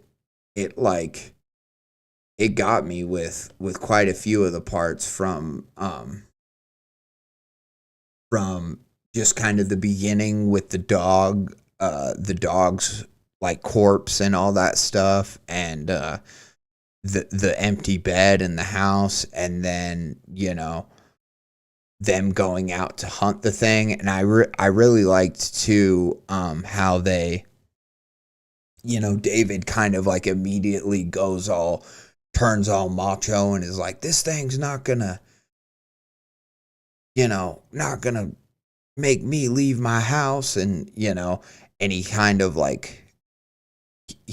is like about to go off and do something really stupid. But then typically in horror stories, when that happens, it's like, it's never even that earned where like, like a character just does the stupid thing and it's because they need somebody to do something stupid to drive the plot forward. But I really liked how in this story, our main character was able to like bring him to his senses and be like, if you go off now, you're just gonna put yourself and family in danger, and we need to be smart about this, and yada yada. And so I really liked the story, like, because it gives it more authenticity than where you're like, oh yeah, these people are actually approaching this like logical people dealing with something supernatural or something they don't understand, where they're not just going to go off half-cocked because the creature put up some wind chimes and because Javier told him that it might be marking its territory, and then he's like, this is my forest, this ain't the creature's forest. You know what I mean? Like, yes, sometimes in stories you need like stupid people to kind of do stupid things and get killed or whatever, but I liked how in this story it didn't happen, and then they really realized that, oh, like this creature's already out there killing something and potentially getting stronger and maybe even bigger, and it was literally probably about to attack one of them, and they kind of made it out of there just in time. I think that that's really fun because now we get to go back, see what happens at the cabin, because right now it's right outside of the cabin with its eyeball pressed against the window, and so we get to kind of see if maybe it's going to confront them at the house, or maybe they're going to have to kind of fight it off. Who knows? We don't know. That was just the end of part one. But I do think it's a very fun start, and it's built a really cool creature, and there seems to be kind of a mythos that our doctor, our narrator, main character Javier Diaz can kind of uncover, and that's what's going to be the fun part. Is unlike a murder mystery case where you have a murder and the whole thing is who killed them and why and how. Instead, we'll kind of have him solving the case of like, what exactly is this creature, what drives it, what are some ways to maybe kill it or combat it, because that's what he is. He says he's like, I abhor the name, but Monster Hunter, implies that these things can even be killed, which is rarely the case. And so I kind of liked how now it's setting that up for the next parts where,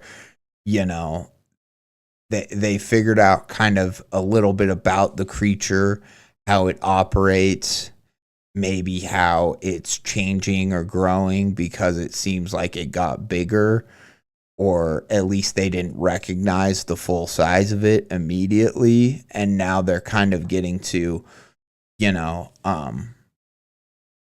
to understand that, like, that they're whatever, that they've got more to figure out, and it's got some sort of intelligence where it's like carving on these bones and making these wind chimes. And so, yeah, it's a cool setup for a mystery. And it is still a mystery, right? It's a creature feature and it's a mystery, which is really fun. And now we get to see in these next parts where it goes with this family, and yeah, how they ultimately defeat it or don't, or how they all get killed. We don't know what's gonna happen. I'm guessing by how kind of like depressed and stuff our main character is, he rarely, I'm guessing the people that are coming to him for help rarely get out of the situation unscathed. I think, you know, because they're dealing with paranormal, supernatural things, it's like there's going to be a lot of loss and a lot of like sadness and just, you know, defeat. So, but it's a really cool, like I said, it's a really great setup for just paranormal storytelling. I feel like this professor, Javier Diaz, could go into any place and you could write, you know, he could go investigate some ghosts maybe somewhere, because although ghosts may exist like in the form of like energy or in the, you know, not on the you know, the bones and real plane of reality, it's like if you can still approach them from the, you know, from the idea that it is just a creature or it is something that wants something, or that you can, you know. So I really like that idea that this is one of these detectives that can sort of maybe be put into like that sort of a situation, and then maybe in another one you have like a Frankenstein monster, you have zombies, you know, it could be all sorts of stuff. And it's cool when somebody writes a first story, and I don't know if this is their first story, but like a beginning to something, and you could see that this could work in a lot of other ways too. Like that's always really fun, because then you're like, you know, maybe this is just the beginning of something much greater, and that's always really fun. So yeah, I dig it. Guts Part 1, the cabin, definitely, you know, definitely worth a read. And I would say, you know, I'm intrigued to read the other parts too. I'm not going to read them on this stream right now, but who knows, maybe a future stream, you know, we will get into it, because I'm curious to know. I want to know what happens to Javier, to Dr. Diaz, as well as David and Marlene, I think it is, and the kids too. You know, I think we need some kind of justice for what's his name, for Bucky. Justice for Bucky, you know. Poor little Bucky. He died.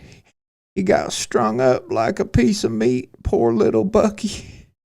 But yeah, I definitely want to check that out in the future.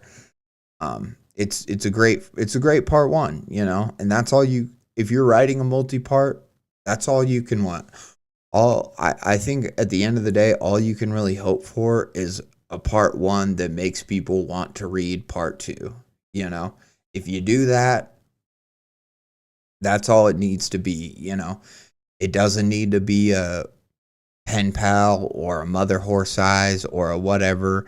Doesn't need to be the greatest story ever told. It just needs to be a part 1 that intrigues the reader and makes them want to read part 2. And I definitely feel that right now. And I'm not saying, you know, I'm not trying to say like that it's not that great, because I think it was pretty fucking good. It's a more simple, you know, it's a more simple narrative. It's more, but again, I almost like that more. I love a TV show that just gives me that simple formula that like does it well and does it and stays entertaining within the bounds of the formula. Like, okay, they're gonna find, I know in a story about Dr. Diaz, I know he's gonna get called, or he's gonna get introduced somehow to some people who are being affected by some sort of supernatural entity. He's gonna investigate it, he's gonna like try to categorize it and learn about it, and he's gonna document it. and hopefully find a way to help the family in some way or the people that are being affected by this thing. And then, he's going to move on because, most of these things can't be killed or whatever. They can only be, they can only be kind of stopped or, distracted or whatever it is. So, very cool. I like that. I like that that type of story. It's very satisfying for me as a reader. There's a lot of stories where I read part one and I'm just kind of like, yeah, it maybe leaves on a cliffhanger or something, but I'm kind of just like, yeah, I don't, it was cool, but I don't really need to know what happens. It is what it is, sort of a thing. But this one, I really felt like it had enough things happen to where I got invested, and that's what's really good. So great job to Eat the Monolith, everybody. Go support them. Read part 2, read part 3. We started part 1. Go see what happens. I always love to hear when I read a part of the story and they're like, bro, you gotta finish it. It gets insane. I love that. So please go read their story and show them some love. All right, next we have Trapped in the Closet from DaniWitDaVibez. This one I think will be a little bit shorter, maybe not like short, but a little bit shorter. But I'm going to go use the restroom before we get into this one, and then we'll get to There's Something Under the Boardwalk part 1 after that from macgrimbridge. I think that would be how you say that.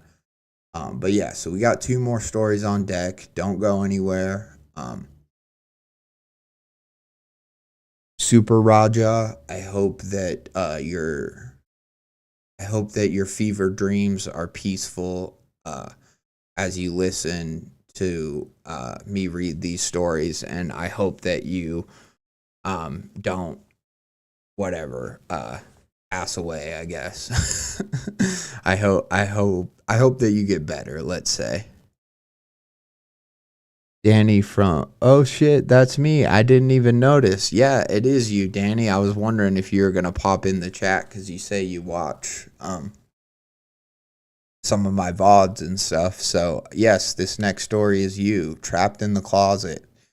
So, just so you guys know, if you're ever curious about, did I read a story on an episode, I always put in the description your username and the story if I'm reading it. But then I also try to, at the start of each stream, kind of introduce all the stories I'm going to be reading. So I try to at least say them so that you can pretty quickly find out if I'm going to cover one of your stories in that stream, which, not to say you shouldn't watch it anyways, but I know sometimes people, they look at all my streams and they can get kind of confused with like, oh, I didn't even know you covered it, because they had seen that I had streamed a few times and they hadn't watched them all. So that's why I'm trying to add like at least parts of the names in the titles for the streams too, to make it a little bit easier for people to see.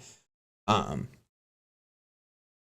yeah, it's just right now it's just a matter of trying different things and trying to find the best way to like let people know, oh, this is what I'm going to be doing on this stream, these stories or these types of stories, Maybe if I find stories that all have a single theme, I'll title it like gothic horror or whatever, but who knows? We'll see. It's just we'll figure it out, but I'll be right back. Okay. You seeing them again? Yes. Mm. you see them right now? Yes. Where are they? Where are they, Tiffany? They're everywhere. Private lock for case file 87-091-HA. For my home archives, I conducted an examination of Miss Tiffany Crisaldi today, though it seems misfortune loomed over the proceedings. Electrical flickers and inexplicable drops and spikes in room temperature. Repairs may be required. After placing Miss Crisaldi in storage and moving on to cleaning up, my assistant Sarah mentioned that she'd heard what sounded like a woman crying, coming from the direction of the cooler. I didn't dare to tell her that I heard it as well.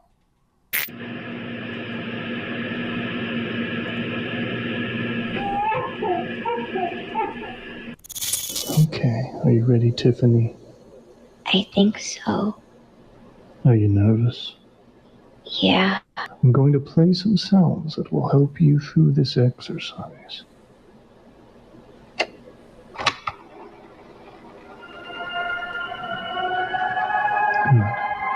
Now close your eyes and keep them closed until I tell you to open them. With the cult-like stuff that's going on, you know what it makes you think of?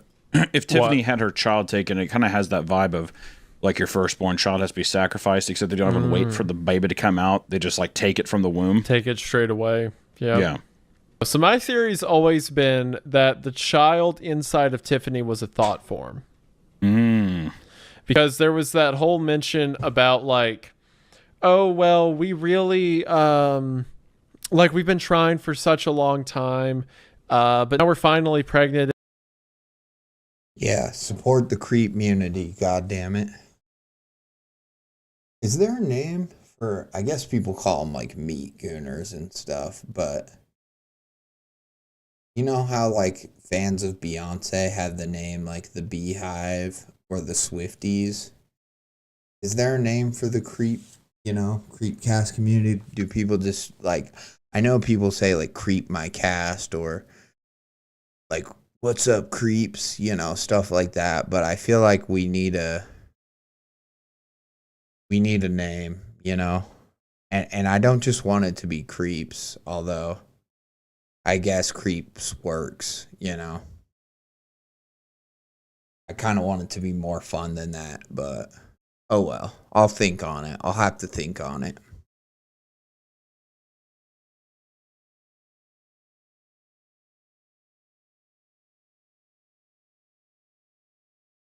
All right, so now we have Trapped in the Closet.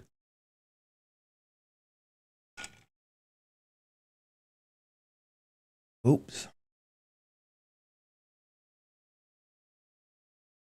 So looking for feedback is the tag with this story, and it was posted 14 days ago, so it is a recent story. I'm not going to read any comments because I don't want anything to get spoiled, but yeah, let's get into it. Let's put the music back on. The trunks.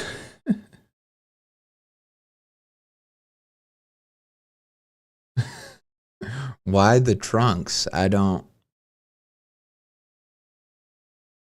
even get that. Or is it the Turnks? Is it supposed to be the Turnks? The Turnks I could get, like the Turnk brownie. Yeah, I get that. The Turnks would make sense. Or I guess there is the whole like Seven Sisters thing, right? Like I guess that's the one for the girlies. I think maybe we need a all encompassing one.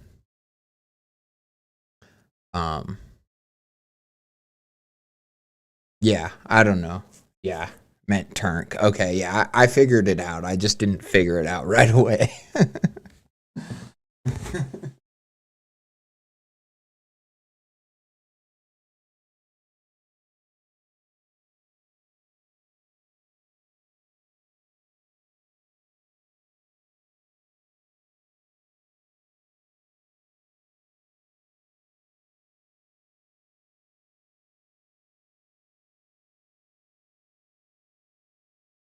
All right.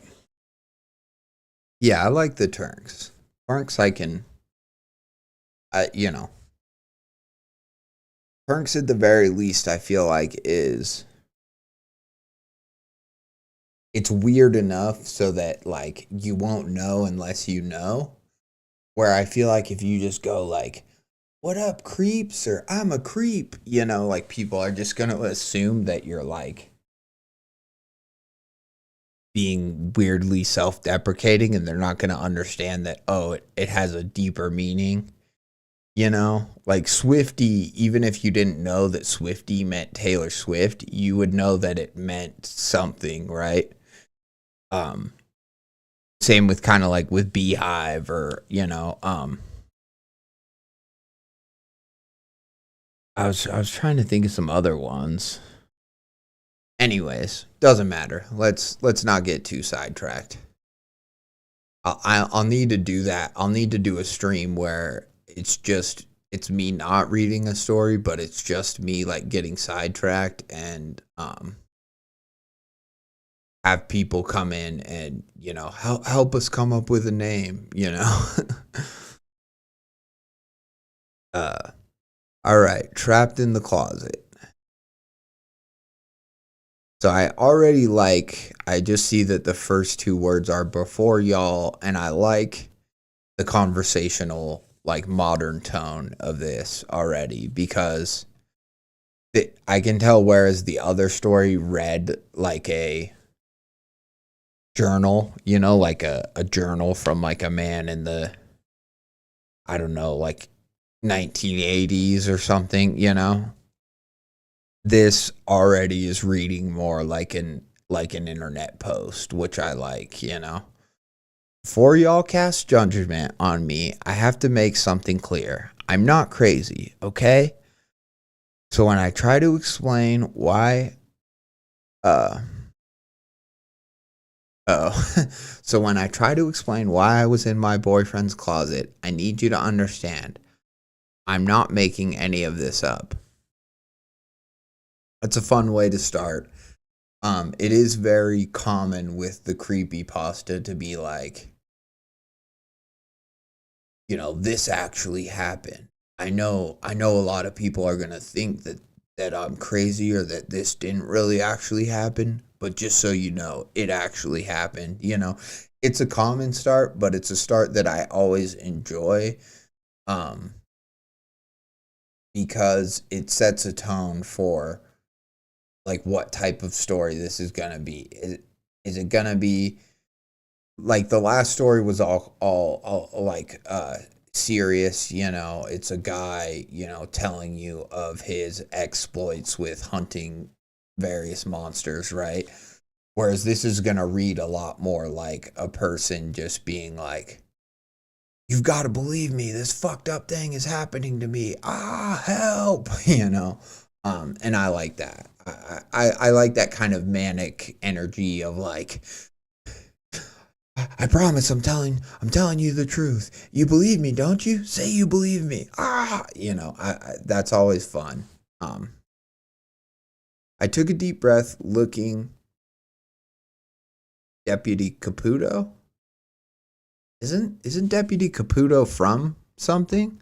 That's a real name, right? Like a TV show or something. I'll think on it. I took a deep breath, looking Deputy Caputo in the eyes. I hoped that he would understand where I was coming from, but the odds were stacked against me. Every word he said was pointed. His body language was guarded and stiff. The cold precinct air made it hard to think, and the smell of sewage that covered me from head to toe wasn't helping either. The deputy's eyes bore into me. I tried to think, but I was exhausted. They'd been grilling me for hours.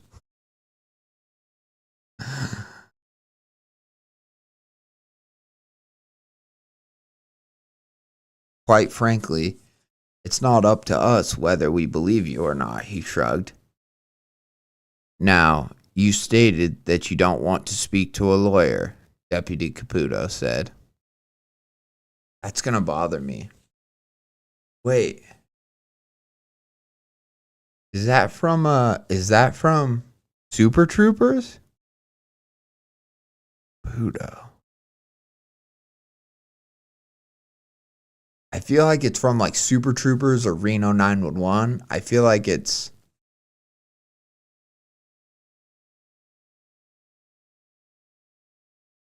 To be honest, IDK, I just thought Italian. It might be an Italian name, but I feel like it is.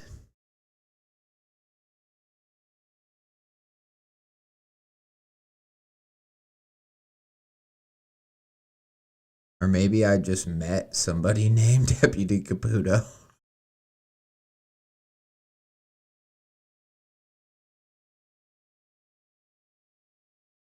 EV.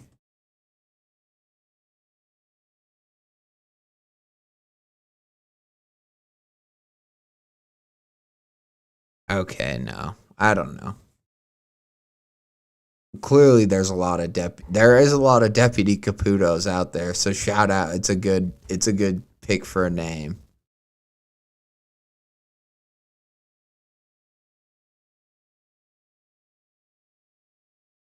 I'm gonna try Reno 9 because I'm so almost certain.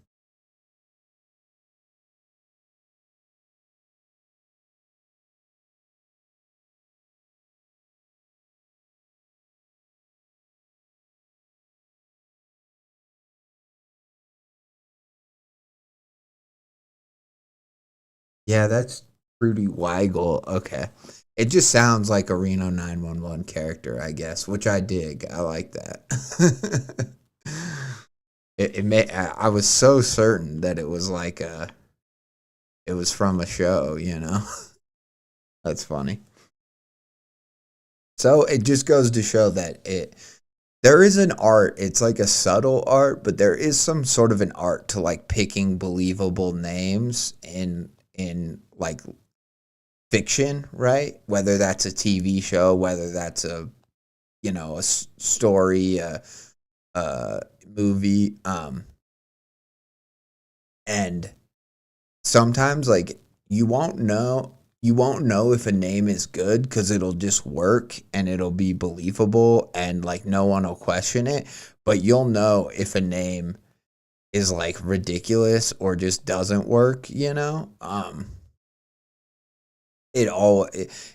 There's I can't think of any examples, but there's a few times where you're like somebody just has a name that's like just so weird that you're like, what the fuck, you know, and it just doesn't fit.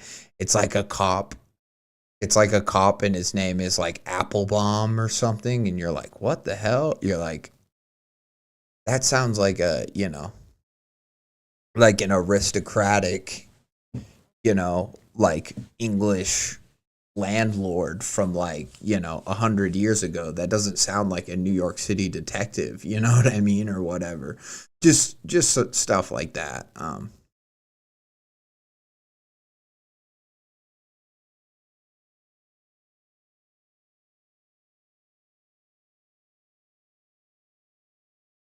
I shook my head no. I knew either way anything I said would sound insane. All right then. Tell us again how you know John, he said, pinching the bridge of his nose in annoyance. It was about 8 months ago when I met John. I was fresh out of a relationship where I'd been cheated on for over 2 years. I was heartbroken and depressed. I remember I felt so dead inside.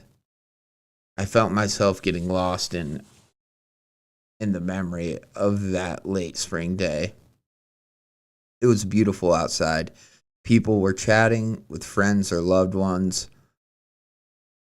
all enjoying the sun. I hated them all.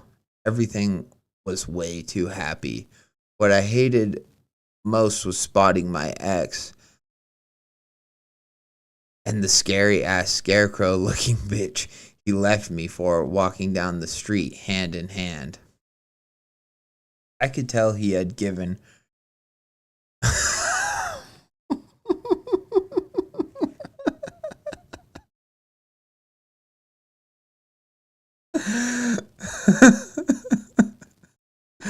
I've never heard that before. I could tell he had given her a late night Reuben special.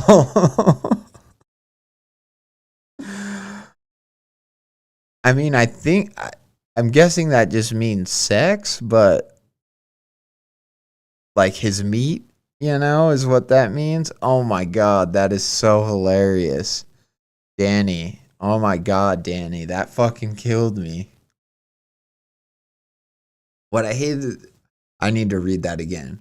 What I hated most was spotting my ex and the scary ass scarecrow looking bitch he left me for walking down the street hand in hand. I could tell he had given her a late night Reuben special. They had definitely been Oh. Wait, what?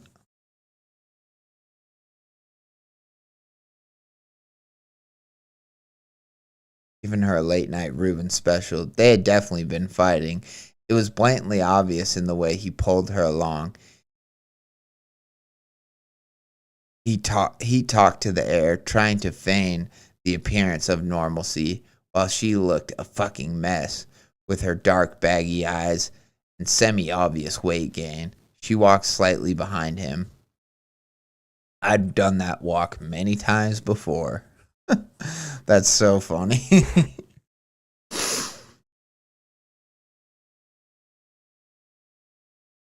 What up, Boots? Can't say, but thought I'd say hi and great work to our host and the authors as always. Thank you, Boots. Good to see you.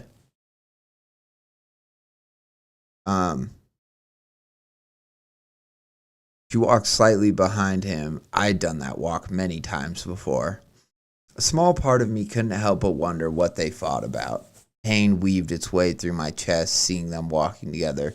Somehow, I'd managed to make eye contact with him, then her, then back at my book. His face turned pale. He dragged his little lapdog away. I won't lie. A part of me felt proud, too. Proud for not throwing the table at them both. The feeling lasted all of 2 seconds before a tidal wave of sadness crashed over me. Before I knew it, I was hiding behind the menu. Ma'am, are you okay? The last words you want to hear when you're crying in public. I quickly wiped my face, stuttering through what I had to say. Yeah, I'm good. I'll have a... I felt my lip quivering, trying to take a steady breath. He stood above me. A small look of pity played on his face. I'll get a cappuccino. I looked at him and gave him a small smile. He nodded and walked off, and that's how we met. So, how do we end up with you running out of his house earlier today? The deputy asked, snapping me out of my thoughts. The fluorescent lights buzzed above me, slightly flickering. We've already been through this. I took a deep breath. John has this habit of falling asleep on the phone late at night instead of just hanging up. I shrugged. That's been our routine since we started dating. Did something change? Did you guys get into an argument or something where you then decided to break into his home? Asked the deputy. No, not at all, actually. A few nights ago, it had been a little different. He called me a little later than usual. What time? He asked. Sorry? I said, surprised that he had even bothered to ask. You said he called you a little later than he usually would. What time did he call you? He pushed. I'd have to check my phone to know for sure. I believe around 12:30. Deputy Caputo wrote something down in his notes. The buzzing of the lights hummed in the background. Okay, so he called you, and then what? He asked, waiting for me to continue. I drank the now room temperature water they had given me. I answered. I hadn't heard anyone on the other line. I'd asked if he could hear me a few times, but nothing. I was just about to hang up when I heard something moving and whispering, or maybe it was giggling. It didn't sound like him shuffling in his sleep or the grumbles he does. It sounded like someone walked around his room and climbed on the bed with him. I could hear the footsteps and the shuffling of the mattress, like someone was getting in it.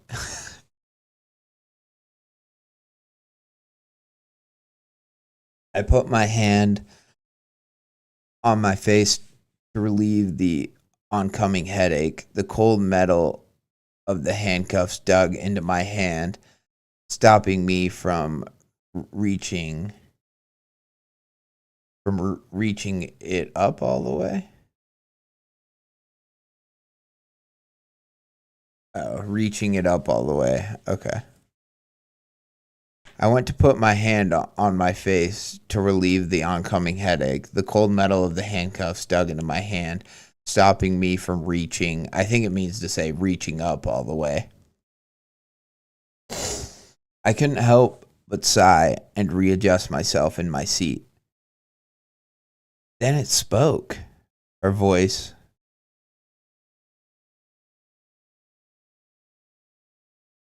sounded like a mask, uncomfortable and unfitting. Okay, yeah. Then it spoke. Her voice sounded like a mask, uncomfortable and unfitting. It was a sticky gravel layered under false sincerity. I remember it made me uncomfortable. It sounded so familiar, but I just couldn't place it. You're so silly. I really appreciate you looking out for me. Don't put it in there. I tried to mimic the voice as I heard it that night. The deputy looked at me, brows furrowed, slightly shifting in his seat, uncomfortable, but I could tell he didn't believe me. There's no way he or anyone ever would. He listened on. I felt nervous. I could hear his little snores in the back. I won't lie, I felt this pinch in my stomach, like this fucker got a bitch in his house and didn't realize he called me. I heard his groggy voice on the other side before I could respond, but the voice beat me to it. Oh, nothing, my love. Everything is fine.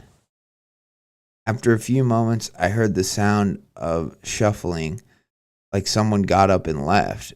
It was followed by the sound of something dropping, a wet shirt on the ground, over and over again.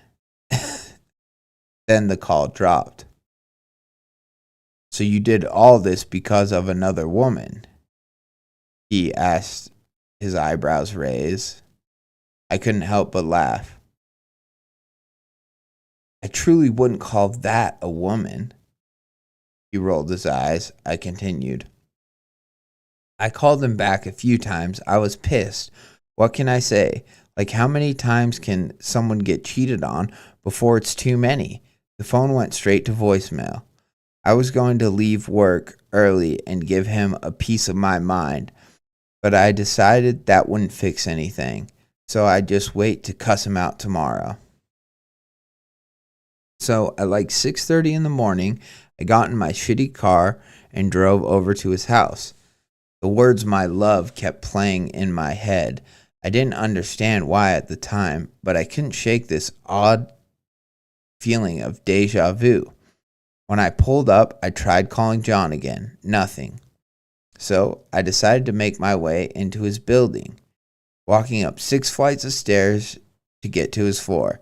The higher I got up, this nasty, and I mean nasty smell got stronger and stronger.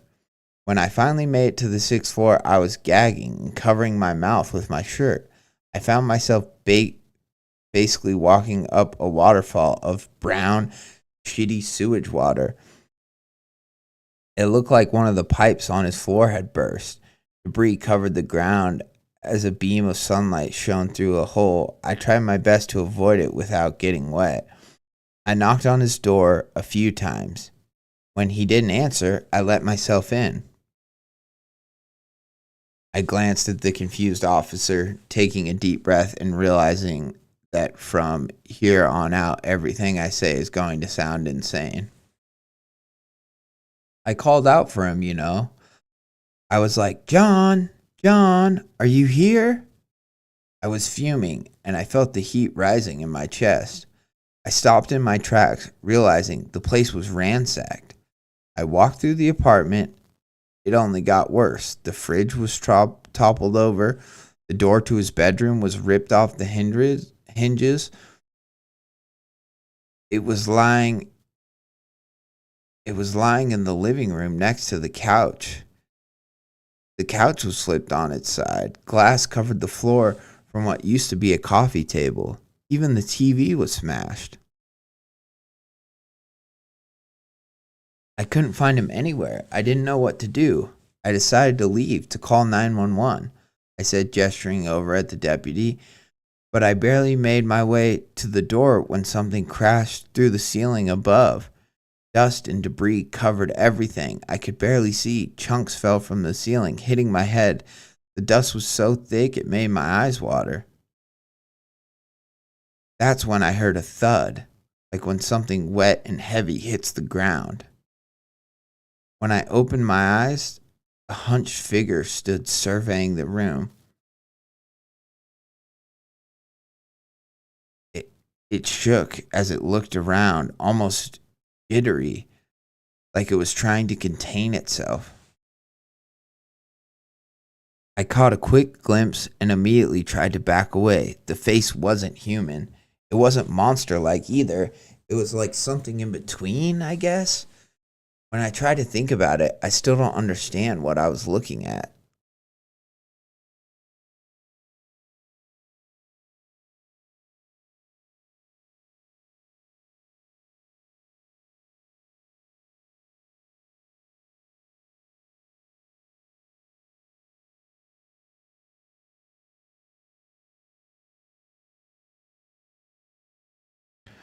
So Danny just says, I will say this is a little different because I have edited a few more times now.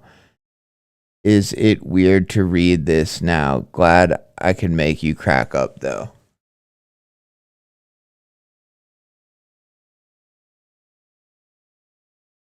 It is. Well, I mean, I guess, yeah, maybe if you edited it though, I mean, I guess I clicked on the link you sent me, but maybe you didn't edit the page. Maybe you edited it like in your notes. But yeah, I was like, I'd always like to read the most updated version of the story, but we're already on, we're over halfway through it, so now it's fine. But yeah, I was gonna say, there's a few little things that, here and there that I think with editing, you could clean up very easily, but so far it's good. I mean, I'm really in. It's very funny. We're getting to the more horror parts of it, but I really like, what vibes this is giving me? Her name, Danny from the Diania house. That whole, like, Danny's blog.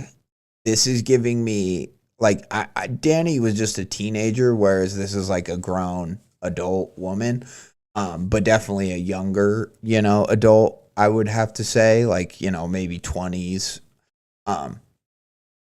but I do. It's giving me that kind of vibe of like this is just a person and their own internal monologue. And yes, she's talking to the police, but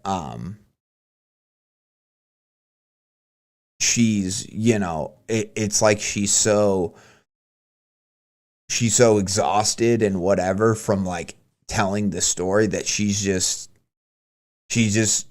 regardless of what the detective asks or whatever, she's just like barely even paying attention to them, and she's just telling the story for the 100th time. You know what I mean? And so I like that nature of it. I like where it just feels like,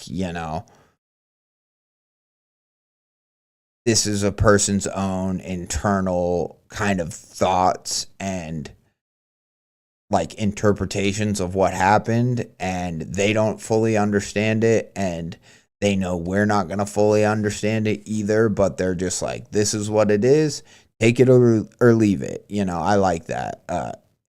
I like the conversational nature of it. It's very fun.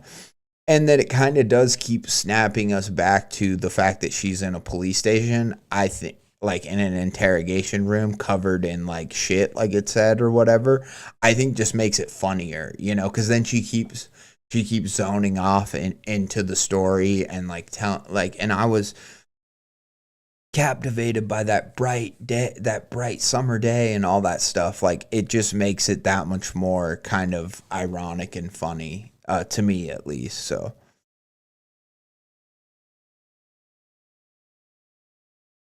I still don't understand what I was looking at.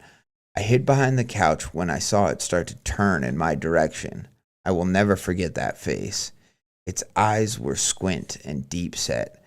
They looked at everything all at once, almost like they weren't being held by sockets. I don't remember even seeing it blink. Its nose was sharp and turned so high that it was more nostril than nose. The skin seemed shiny and plastic, accompanied by a large U-turned mouth full of crooked and broken teeth. Ugh. John, are you there? Are you here? I waited for a moment and then repeated, John, are you here? I kept repeating it over and over again. The voice rang through my ears as it dragged its long nails. Oh, so it's repeating her. Okay.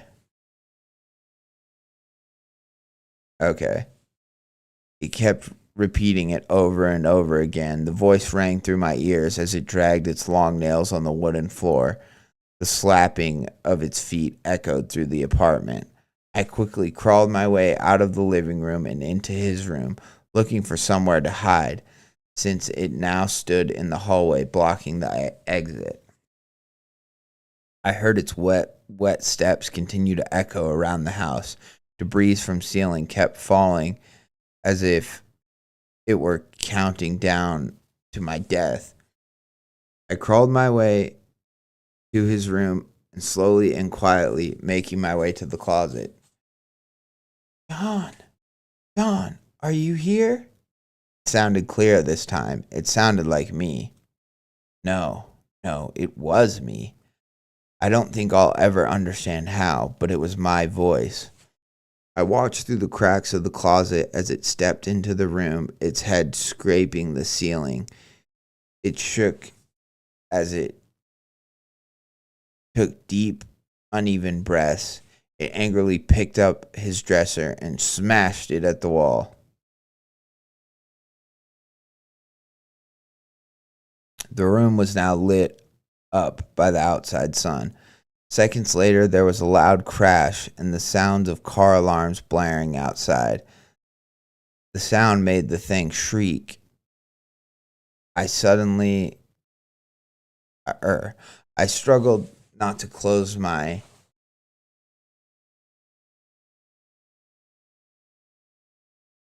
I think it's supposed to be eyes here, but yeah, you probably know that from the edits. I struggled not to close my eyes, fearing that any moment I would let the thing know exactly where I was. Or maybe it is years, I don't know.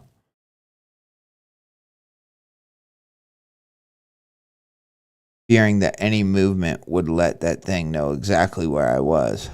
I watched as it made its way to the dresser-sized hole in the wall.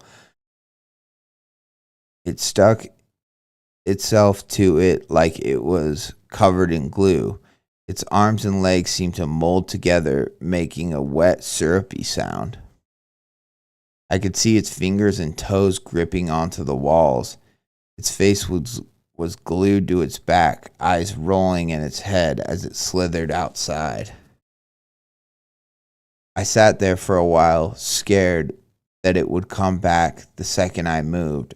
I thought someone must have heard the commotion and was coming to check out what was going on. I heard nothing aside from car alarms that were blaring. I was scared that no help would come and anxious that I was just sitting prey. Everything in me told me to stay inside the closet, but I quietly made my way out. I carefully watched every step I took, trying to be as quiet as possible. Every sound, every creak made the hairs on my neck stand. I was almost to the door when I heard a sound of wet, slapping feet behind me. I knew I shouldn't have turned around. I should have just run out. My brain would not allow me to move unless I was 100% sure I wasn't in danger. I turned around. There was nothing there. I was about to make my way out when I realized something was in the doorway to the kitchen. A set of rolling eyes pointed in my direction.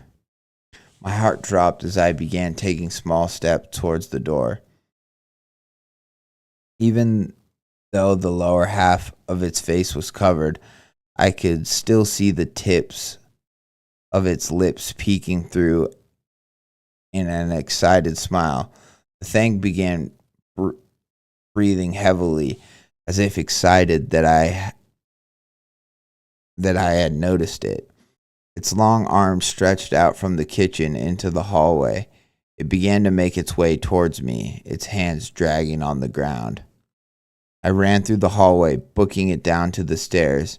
I barely cared that I ran right under the sewage water that was raining down.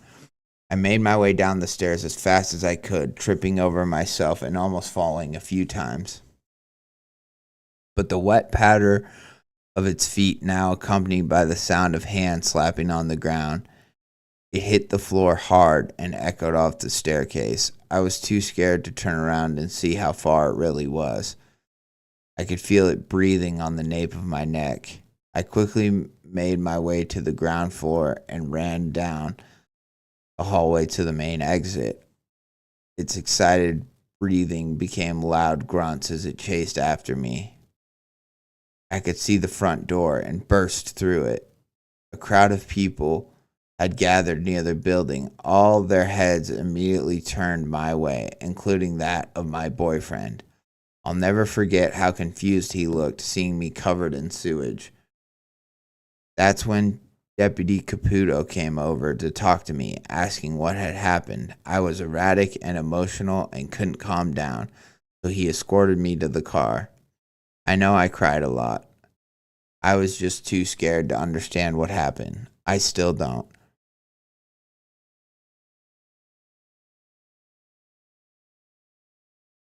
I'll never forget seeing that giant vibrating figure staring at me as we drove off. So before you cast judgment on me, you have to understand, I am not crazy.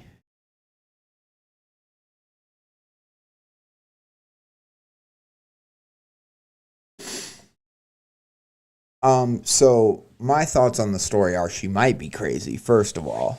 She might be. This might all be, she might have just flooded his apartment and went crazy. So there's a few things. She's telling, oh shit. She's telling this story to Deputy Caputo at the beginning, but then she says that's when Deputy Caputo came over. So like you might have already edited this and fixed this, but I have to point out that it doesn't really make sense for her to be like, that's when Deputy Caputo, she would be like, that's when you, Deputy Caputo, came over to talk to me, you know, asking me what had happened, but I was erratic, you know, blah blah blah, like I couldn't calm down. So I do think that kind of needs to be fixed. I also think there's some, and this kind of goes with earlier in the story, there's some spots in the story where she sounds like she's telling this story to another person, and then there's other times where she just sounds like she's just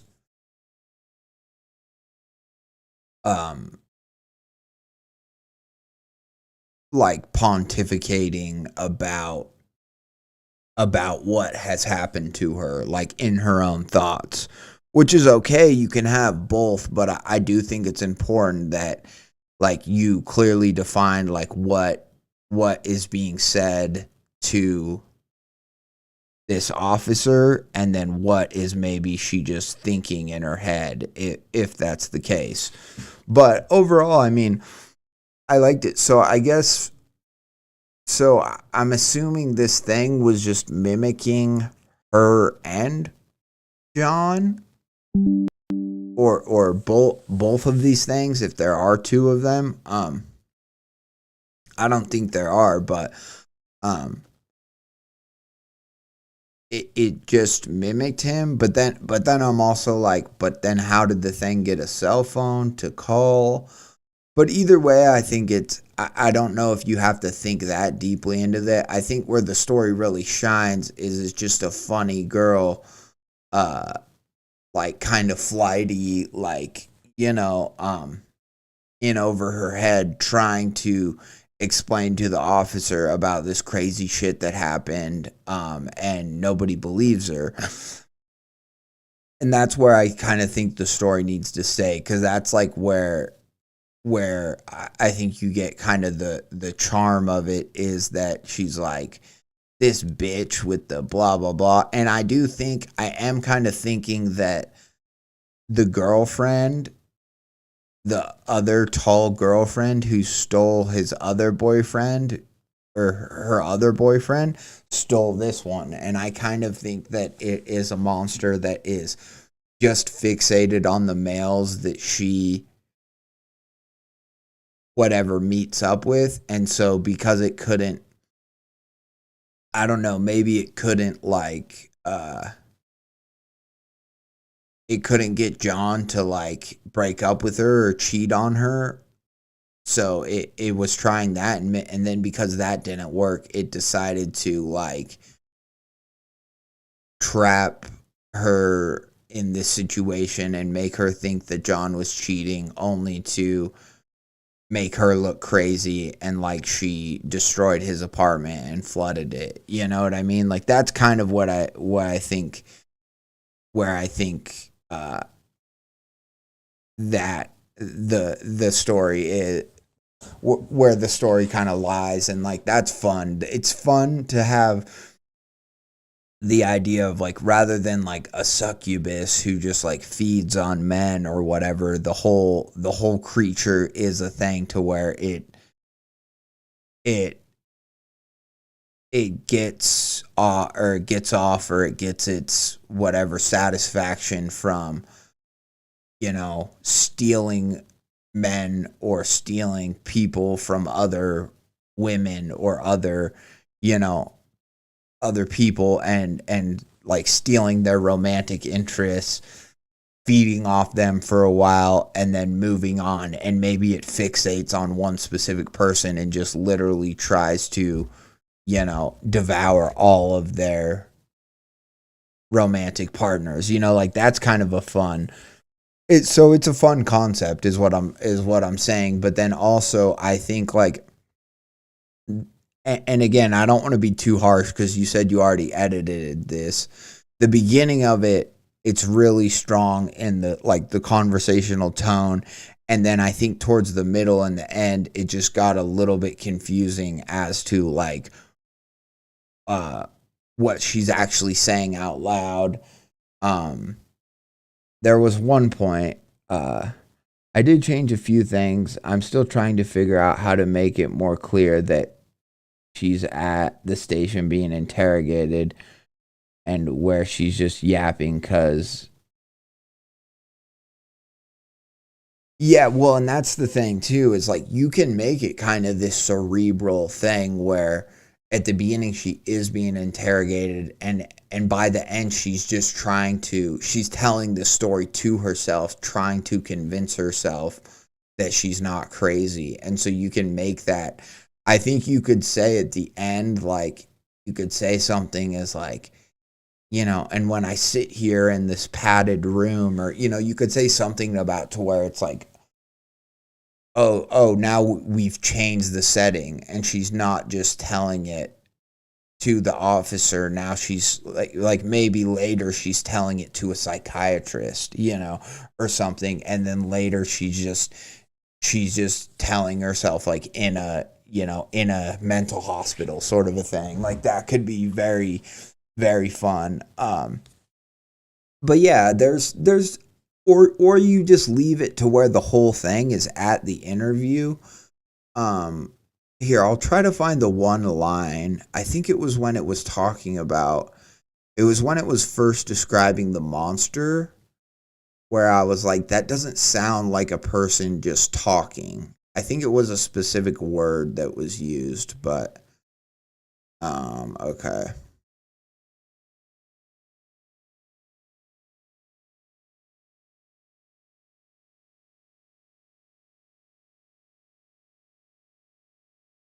It was this part. So it was like, when I opened my eyes, a hunched figure stood surveying the room.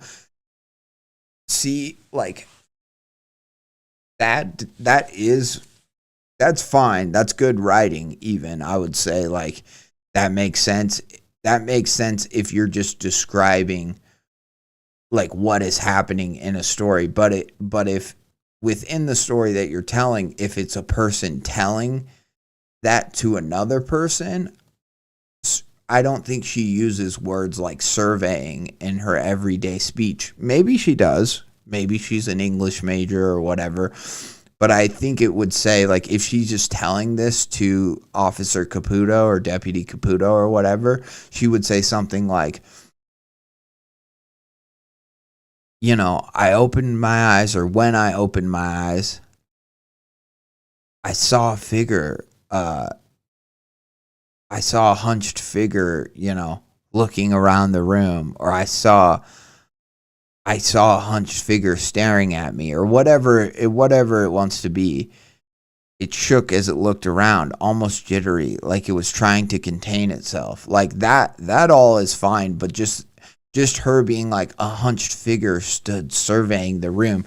To me, it sounded too literary-y, and it didn't sound like the conversational nature that it is. But maybe by that point, it is supposed to be more literary-y, because she's not really describing the story of what's going on. Now she's reliving it in her mind, and this is what, this is the story that she's trying to tell, or this is the story as she sees it in her mind, and this is just the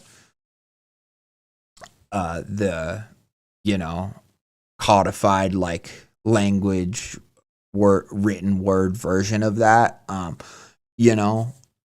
could be the case. And so but I just think that, I think that towards the end, you could have the detective interrupt more towards the end. That could be one way to kind of bring it back to reality. Or you can, you can have it be clear that, like, the detective needs to be like, well, it all, because he says at the beginning, well, it doesn't matter what we think. And so it's like, it matters if John wants to press charges, or, like, So stuff like that, so it could become clear. And then it could also be clear that, like, clearly this thing threw the stuff out the window, or it flooded the whole apartment. So I would be kind of curious to, like, learn maybe towards the end of the story more about, like, what they are accusing her of doing, because right now it just sounds like she ransacked the apartment is kind of what she's being accused of. But then also, like, it was already flooded when she went over there, so maybe there could be some sort of a dialogue about, like, the place was already flooded when I was there, you know. His apartment was already destroyed, you know. But again, maybe she is just crazy, and so maybe she did it all anyways. We don't know, right? You know, that's kind of the fun of it too, is it kind of leaves that door open where you know, we don't know. I do think maybe at the end, maybe some sort of an interaction with John, like where he comes into the interview room, or he's like, you know, something like that could kind of, I don't know, just maybe put a bow on. Because, like, my whole thing is, like, the story's fun, right? But my whole thing is, like, so the monster just went over to John's house when he wasn't there, called the girl, made the girl think that he was cheating, and then destroyed the place. So I guess my thinking behind that is, like, you know, maybe the monster just feeds off her misery, and so that's why it did all that. That could make sense. But if that's the case, then I guess it seems like kind of a roundabout way to torture her, but which is fine. That's fine. But I don't know. So yeah, I'm trying to think it out and maybe think of a way that, like, somehow we could make the monster's motives. It doesn't have to, like, say it out loud. Like, I think that would be corny or whatever, but some way to kind of make the monster's motives clear would be fun. Like, if John came in and or, like, you know, visited her in jail, say she's in jail from all of this, from, like, destroying property and blah blah blah, and then, like, John comes to visit her and he's like, well, I have a new girlfriend now, and she sees that it's the same monster that looked like that stole her last boyfriend, and then, you know, and then that made it clear that, oh, this thing is literally doing all this to steal her love interests away, and it's trying to torture her in a romantic way like that. I don't know. These are just some ideas I have, but again, it's like, it's a cool concept. It's a cool beginning. It's a weird, creepy, you know, tall, vibrating snake type thing. And it's fun, and I like that. I like the conversational nature of it, and that it didn't take, like, any overly long time trying to describe. Like, the setting was gruesome at the end with all the flooding and, like, the destroyed apartment, but it didn't try to be overly, like, you know, in the basement of the apartment or down in the sewers. Like, it just, this happened in a city and an apartment. I think that it has a lot going for it in that sense. And I think just making a little bit clearer what this monster's intentions are could maybe then make it clear that, like, oh, she's getting framed for this thing, or maybe she is just crazy, but in her head, this is how she's justified it, right? Is that there's this monster that is out to get her and to steal and to keep her from finding happiness and finding a soulmate, sort of a thing. I think something like that could just make it a little bit more clear. But it is really good. Like, it is good so far. And from what I remember, I don't remember too much of your other stories, Danny, and I'm sorry, but because I read stories and there's a reason that I stream all this live and that I just get it out as I'm doing it, because that's the only way I can do this. But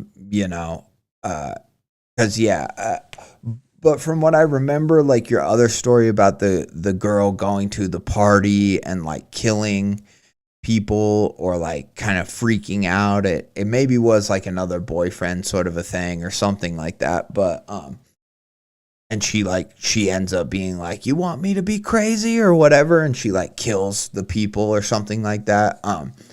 I do think you're growing as a writer, and I think that the conversational tone of this and just how it made me laugh with the Reuben line, I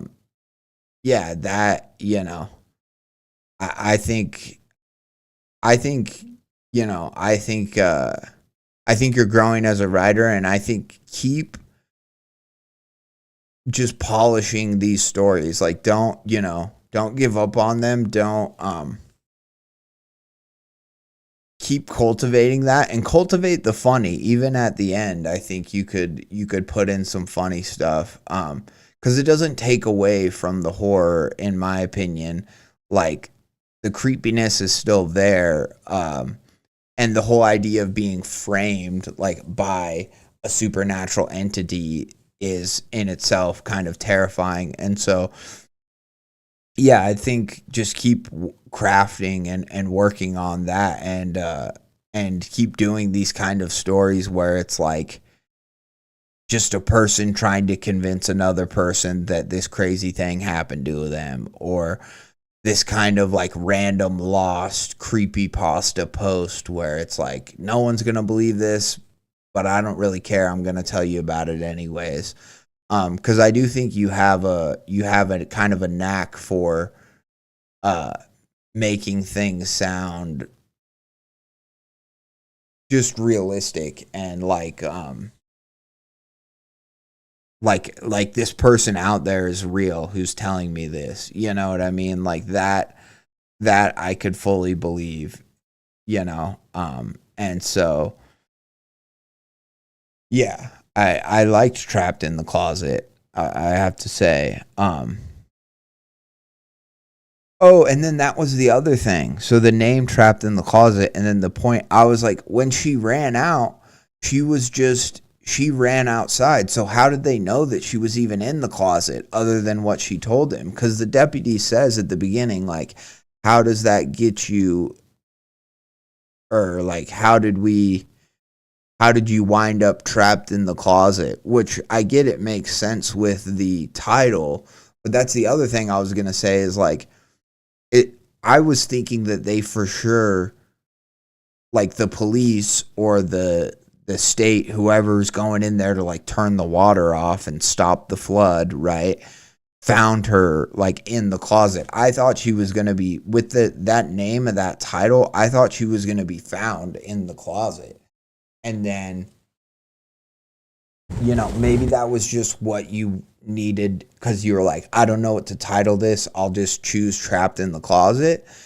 And it's kind of a grabby title, and I agree with that. But I also thought for sure that like once we got into the beginning of the story and I knew kind of where it was going, I thought for sure like, oh, she's gonna think that the monster is like about to break in the closet and get her, and then turns out no, that's the police and they're arresting her. I thought that that's where that was going, but it didn't actually go there. She ran out of the place and ran outside. So, I don't know. Maybe just think about that a little bit. Think about that. Like, do you want it to be named Trapped in the Closet? Do you want could they still find her in the closet? Like, does she really need to have that whole scene where she's running out because the monster doesn't? I mean, I guess she gets all the shitty liquid all over her, but the monster doesn't really get her, and so I'm kind of like, maybe she doesn't even need to run out. I don't know. Something worth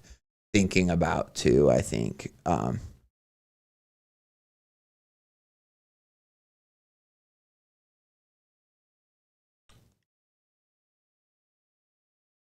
Okay. I did dim lights, which is a different vibe from this one. Yeah, sorry, then I don't remember. Well, and then or no. Okay, maybe it wasn't you. I don't know. Anyways, I read too many stories, clearly. Sorry.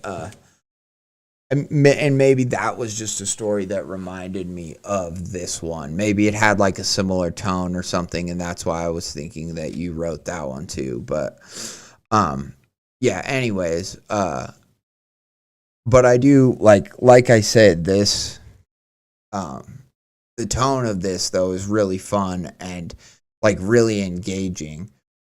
I feel like a lot of times people try to start with this conversational tone where they're like, you want to hear some crazy shit? I'll tell you, blah blah blah.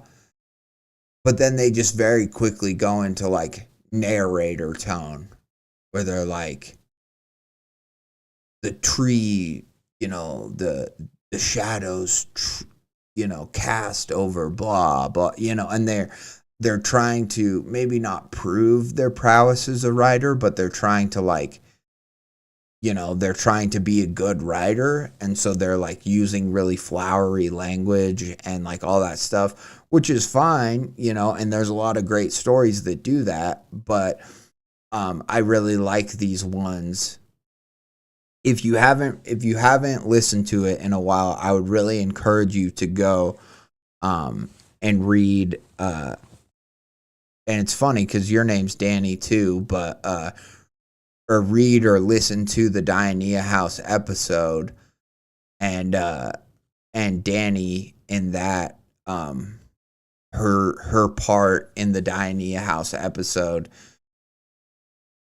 the live blog. It really reminded me of this story, and you should feel very flat. I don't mean to hype up my own compliment, but you should feel very flattered because the Diania House is a great story, and that part with Danny, in my opinion, kind of makes the story. It kind of makes it so much better. It takes it to that next level. Cause yeah, you're seeing all this supernatural stuff happen with this creepy house through the eyes of just a teenage girl who's excited to babysit and get money for Christmas, and is like, doing a live blog because it was popular at the time. And so, yeah, I would say listen to that, and if you haven't listened to it in a while, and hopefully it can inspire you and show you how to refine this sort of format, or refine this sort of this way of storytelling, really. But yeah, it was really good. I think I just like shit, and I know it might sound fucked up, but I like stuff where it's just super basic, like guy cheats on girl, right? Or girl can't find boyfriend. Like, it's like almost the start of a rom-com, right? Like this could have been, in a different light, it could have been the start of a rom-com, but instead it goes horror. Like, I like that that kind of hokey 90s like setup for stuff, right? Like, that's always really fun to me, and I think you do it really well in this story. So shout out to you, everybody. Read Trapped in the Closet, read some of Danny's other stuff. Yeah, you said you wrote Dim Lights. I'm really trying to remember now. So Trapped in the Closet, Okay, Black Creek, haunted houses. I was just trying to maybe remember like what was Turn It Off. Did you do the one with the lights too?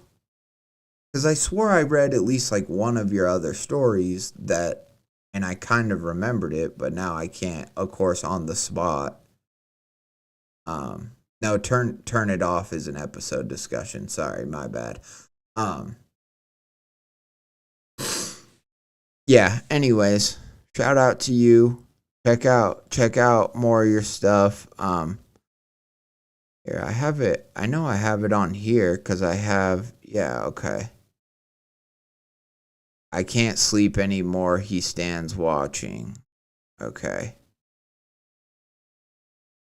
Nice. Hell yeah. Well, shout out to you. Thank you so much for letting me read it. I hope, like you said, it sounds like we agreed on some of the stuff with your story, but I hope what I have to say helps, and I hope maybe some of the ideas you can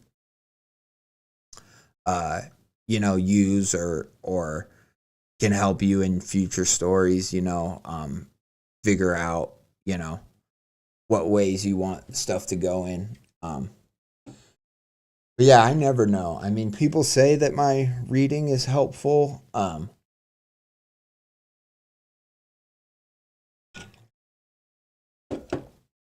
But honestly, like I never fully know how much it is helpful, and I always am nervous when people are in the chat whose story I'm reading, because I don't know. I guess I just feel like I should have more like suggestions or insight, but it is what it is. It's just my own insecurity. Doesn't really matter in the grand scheme of things.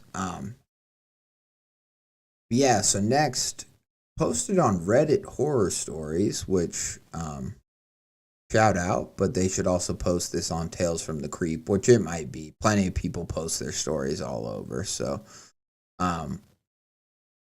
yeah, this is, I think, I want to say this was like a lot of parts. I don't know. Yeah, Something Under the Boardwalk. They have this art for it, which is very cool. Something Under the Boardwalk final version. Okay. So this is what we're going to actually go to, this version. Yeah, okay. Yeah, I was going to say it's like a 7-parter. But we want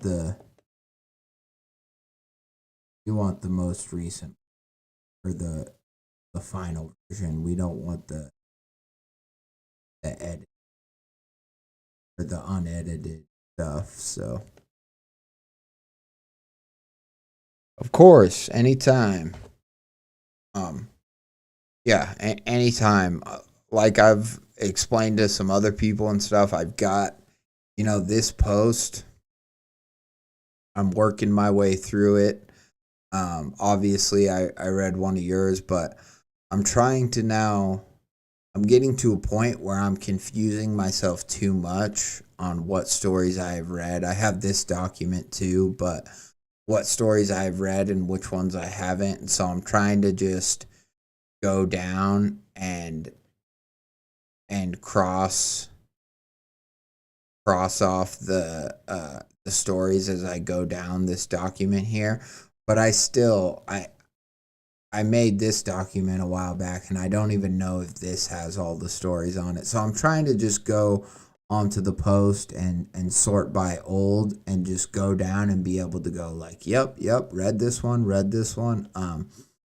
And so yeah, I'm trying to get to the stories as I can. I do plan to, after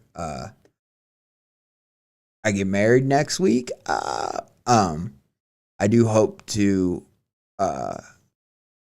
be able to start and maybe even post a schedule that I can stream at this exact time every week. And so once I can do that and have a defined schedule, then, you know, I can start to crank out some more stories. But I'm getting to them. It's not like I haven't done any. I just would like to be able to plan on one time a week. Every week I stream for, you know, between 3 and 4 hours or something like that, or even longer if I want to. And I try to read X amount of stories, because then I'll be able to go, you know, then I'll be able to figure out, you know, just how many I can get to, you know, and that'll be fun.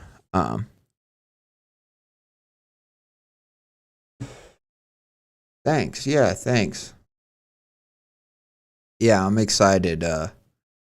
I'm mainly just scared because of the nature of planning it and executing all the stuff, and we're just having it at our house. It's not you know, it's not gonna be like at a venue or anything, and so I feel like more of the weight is on us because of that. But it'll be great. You know, I'm really looking forward to it. It'll be a blast. I'm more excited than getting married. I'm excited to be married. I think a lot of people look forward to the day and the festivities and all that, and I think that'll be great. But I'm just looking forward to being a husband and, you know, having that sort of a chapter in my life, you know. I think is going to be really fun. So anyways, enough about me. There's something under the boardwalk. Dun dun dun.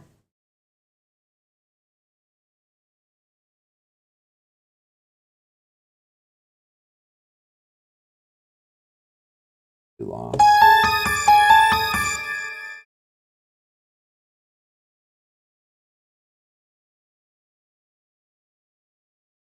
All right.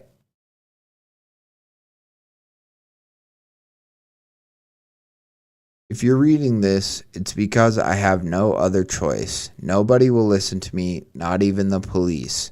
It's only a matter of time before they come for me. And when they do, this is the only evidence of the truth.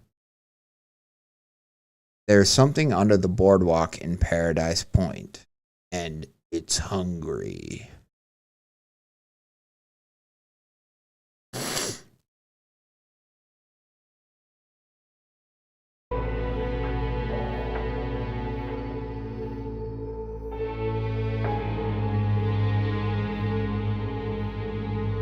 October is always a terribly slow month. We are barely open, but the owners want to squeeze every penny they can before this town is completely empty. I'm wondering, Paradise Point, I mean, if it's a boardwalk, could be like Florida, could be, I don't know. Boardwalk, something about like boardwalk and the promenade or whatever, makes me think of like Jersey Shore, Atlantic City, but plenty of places have boardwalks, you know, with like shops and stuff. So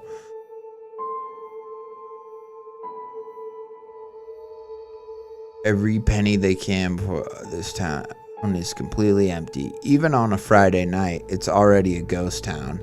That's where this all began. A cold, deafeningly quiet night at the record shop I spend my days working in.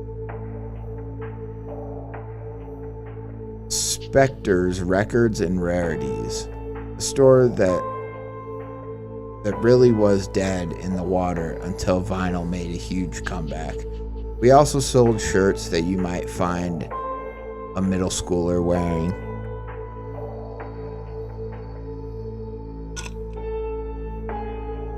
Even though they wouldn't be able to name a single song off the album, They're Dawning. It really was a place frozen in time. The smell of dust and decay of better days always filled the room. The best way to pass the time on a night like this would be would be to find a forgotten record to play. That was my favorite game. Finding an album I've never heard of and giving it a chance to win me over.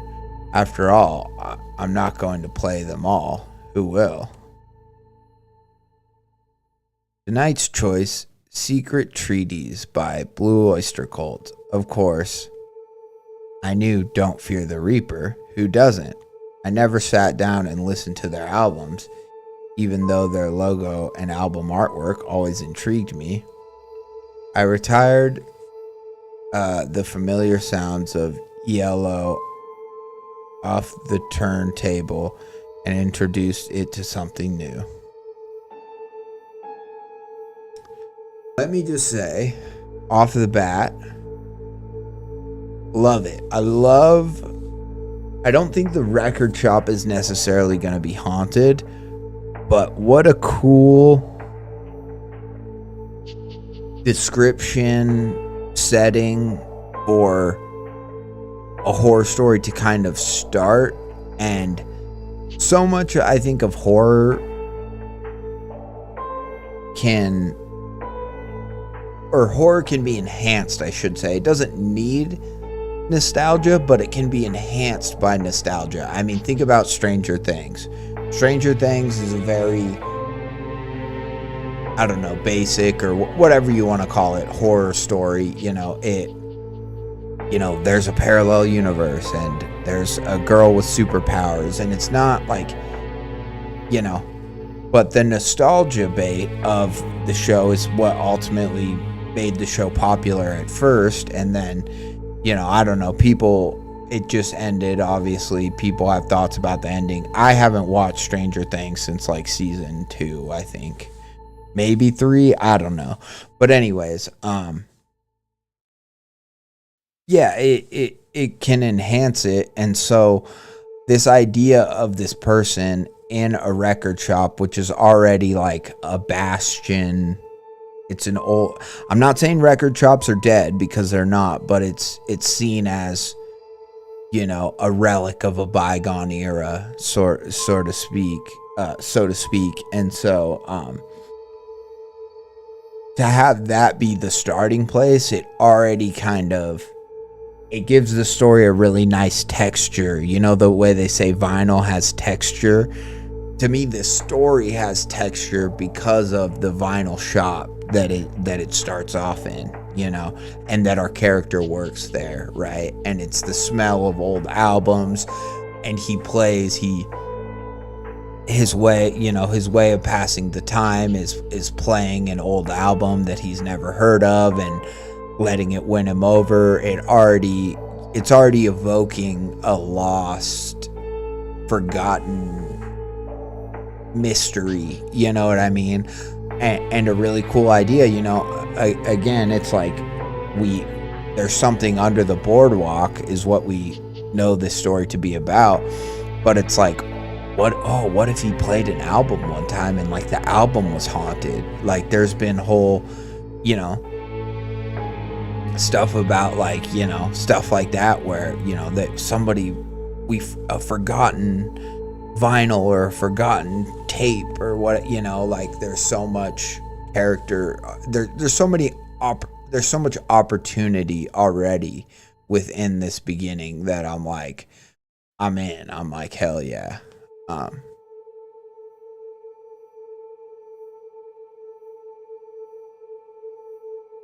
And introduced it to something new. Seeing the album made me think of my dad. I remember him telling me about seeing them live with Uriah Heep at the old Spectrum in the 70s.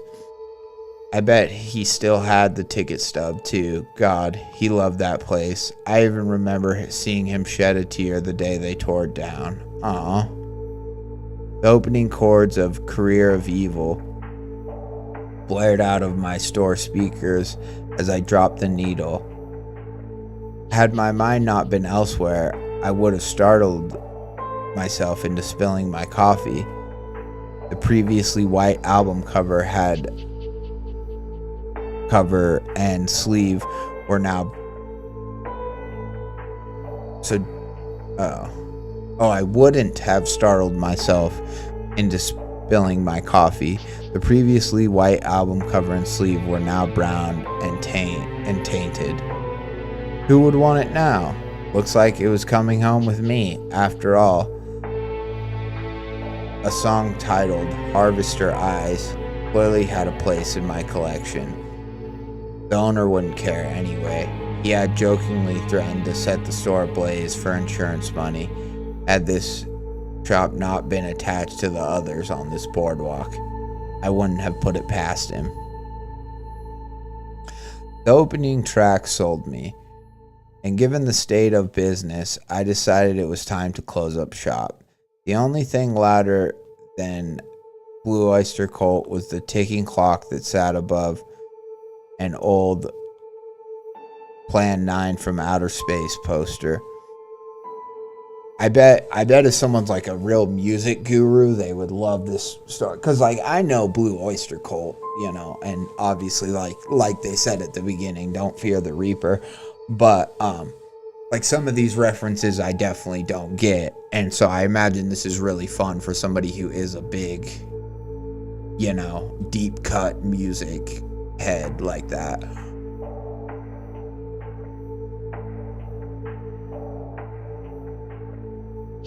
Just as the second track reached its finale, I lifted the needle. I retrieved one of our spare plastic sleeves to prevent any more damage and stowed it away in my backpack. I took a walk outside to see if there were any stragglers roaming the boards. All I could see was a long and winding road of half-closed shops and stiffened carnival rides lit only by the amber sky of an aluminum evening, or of an autumn evening. I kind of like that. I know autumn evening obviously is simple, but I kind of like it when people use unconventional imagery like that. Like that would be a cool. Maybe I'll steal that for my own work. Aluminum evening. Write that down. That's good. Write that down. And the amber sky of an autumn evening. See, I'm still thinking about aluminum. Soon it would be dark, and the boardwalk would belong to the night and all that inhabited it. The garbage doors of the shop slammed shut, with a finality that reminded me of the months to come. Jesus, I'm fucking up. Because I think I said garbage doors too. Yeah. Come on, Casey. Wake up. You need to drink another Red Bull? The garage doors of the shop slammed. Yeah, because they have those big doors, right? Yeah, that come down, right? Okay.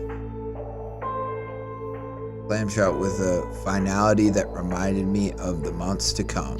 The sound echoed around me, only to be consumed by the wind. It wasn't nearly as brutal as the gusty winter months, but it swirled with the open spaces as if it were dancing with the night. The padlock clicked as I scrambled the combination, and I turned to greet the darkness that painted over the beach. Summer was truly over now. The soundtrack of carnival rides, laughter, and stampeding feet were replaced with moans of hardwood under my feet. Each step felt like I was disturbing somebody's grave. That was the reality of this place. 4 months out of the year, it was full of life.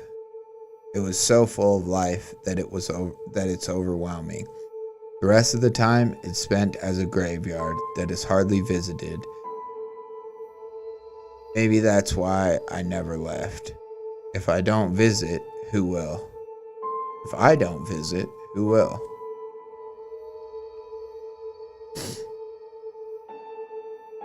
See, again, adding good texture here about that he's working in it might be shops and the ocean and happy, but he's essentially working in a graveyard of sorts, you know. It's a time that only comes alive, you know, during 4 months out of the year, and then every other time it's dead. But even so, it's like the whole idea of the ocean side, you know, like Boardwalk-esque. It's a bygone, like, that is a part of America that, like, some people, of course, there's still Coney Island and there's still Jersey Shore and there still are boardwalks and whatever, but it's almost like that is you know, the whole carnival rides and the ice cream cones and stuff. It's like people will always do that stuff. I don't really ever think it'll be gone, but it used to be a hell of a lot more popular. You know, the same with music stores and stuff like that. It used to be a hell of a lot. You know, it was the only place to go to get music or to get all the music you wanted. Now with you know, the internet and buying shit online and whatever, it's like, you know, yes, maybe people will still go to the ocean, or yes, maybe people will still, but there is a certain type of like lost, whatever, American dream-esque beauty that kind of this setting that our narrator's talking about represents, right? And although it still does come back alive 4 months out of the year, you know, maybe it'll dwindle. Maybe it'll only be 3 months out of the year in the future. And so, you know, it starts to kind of, or maybe some of the shops fully close down as it goes on. And so because of that, less people come. And as the shops, you know, so it's kind of this whole lost, you know, it's similar to like if you go into a mall these days, like some malls do really well and are big and are whatever. Whereas like now people like outdoor malls are a much bigger thing, or, you know, so it's just things change. People's, you know, people's whatever changes, sensibilities change, what they value changes. But, yeah, it's just kind of interesting. But what I was going to say is if you've ever walked through a mall in like a smaller town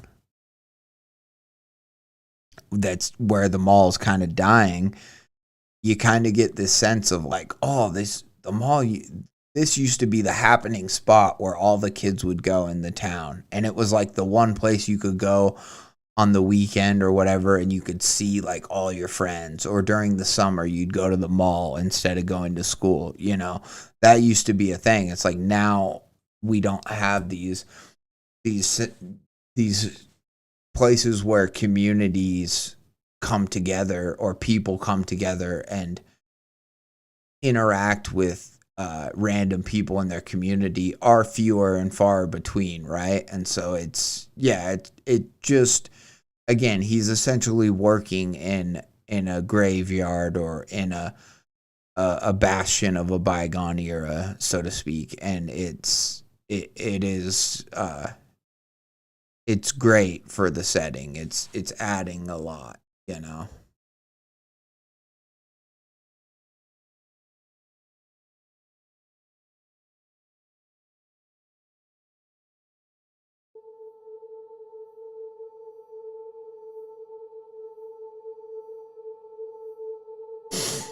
Speaking of visiting, this was the point of my trek home that speaking of visiting, this was the point of my trek home that I saw Bane.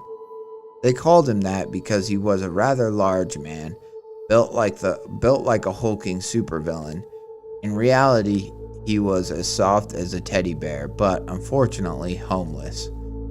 Even from the distance I saw him, which was 2 blocks away, there was no mistaking him. I only ever saw him sparingly. He never stayed in the same place for so long, and often slept under the boardwalk. I often thought he was self-conscious of his stature and didn't want to scare people.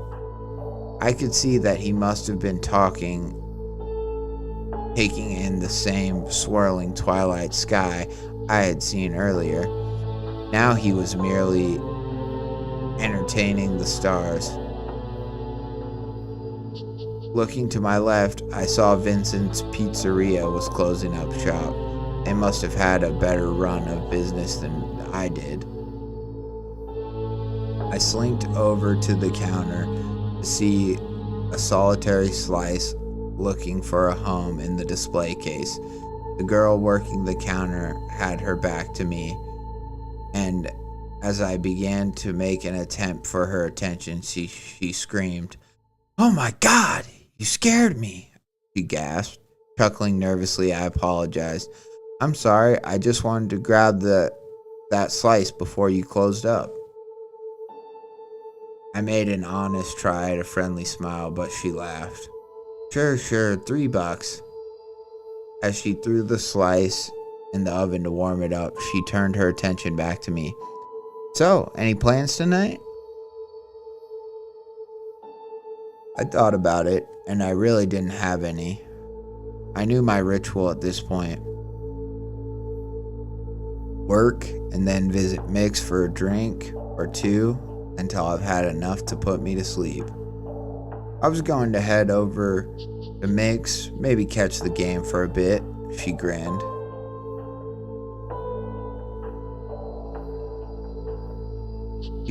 "I know Mix, right around the corner, yeah? Maybe I'll stop by. There isn't much else to do on a night like tonight." I handed her a $5 and signaled to her to keep the change. "Maybe I'll see you there," I said half-heartedly, giving her one last smile as I departed. She waved, and I focused my attention on the walk ahead. She seemed plenty nice. Might be nice to interact with someone. First, I had something I wanted to do. Oh, he's gonna give the pizza to Bane. Fuck, that's breaking my heart, because I already am thinking, what up, rude dude? Ayo. I already am thinking this doesn't bode well for Bane. That's what I'm thinking.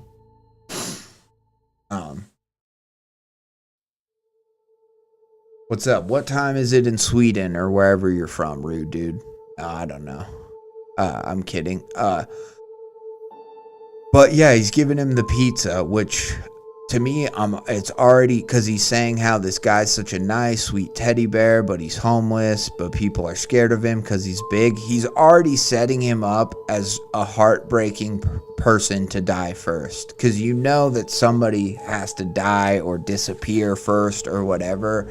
And I'm thinking it's going to be Bane, the homeless guy. It's just, he's tragically setting it up too beautifully for it not to be. He waved, and I focused my attention on the walk ahead. First, I had something. Bane was right there where I last saw him, except now he was gathering his things. I approached him with some haste. "Hey, bud, I haven't seen you in a while." When he turned to see me, a smile grew across his face. "Hey, Mac, long time." In my patented awkward fashion, I continued. "It's been dead out here, huh?" Without looking up, he lamented. "Sure has, it's that time of year. Certainly not going to miss it." Puzzled, I pressed him. "What do you mean?" Once he finished packing his bag, he sighed, and his baritone voice continued.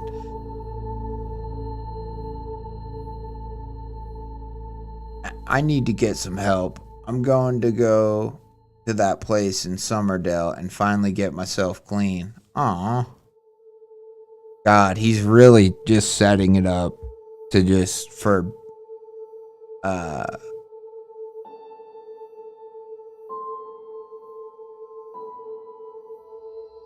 this to just be a tragic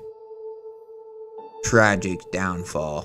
I think he really is setting this up, because now Bane's about to get clean. You know, Bane knows his name. "Hey, Mac," you know, And I assume that is his actual name because it does seem like they know each other. Yeah, I have been rude, dude. Basically 1 week until the wedding, so I'm good, but I'm shitting bricks at the same time. I'm excited, but I'm scared. You know what I mean? Not scared really to get married. I'm more just scared to have a bunch of people at my house and, all that jazz. All the families coming together and all that, all that fun stuff.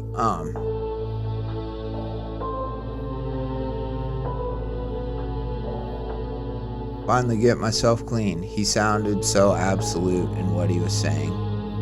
I couldn't have been happier. That's great, man. I'd give you a ride myself if I had a car. I chuckled.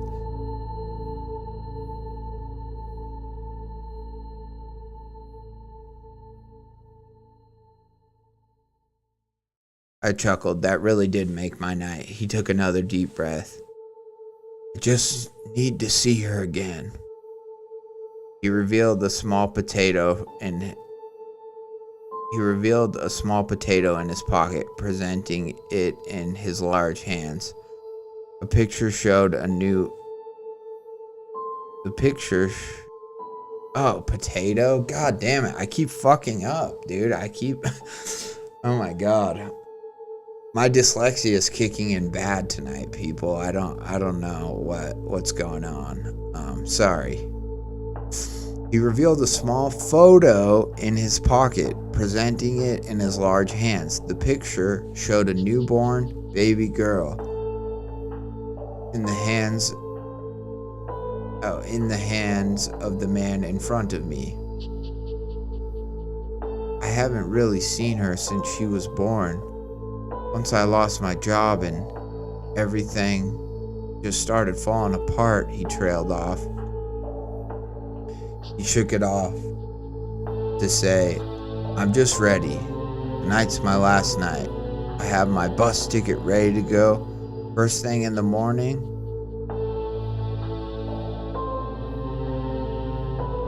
I just thought I would take in one last sunset and say goodbye to the others. I saved enough money to get me one night at the Eagle's Nest.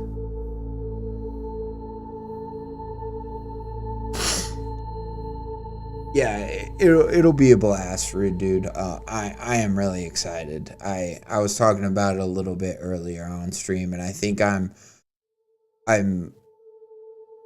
as fun as I think the wedding and the honeymoon and just everything like that'll be. I also am just really just excited because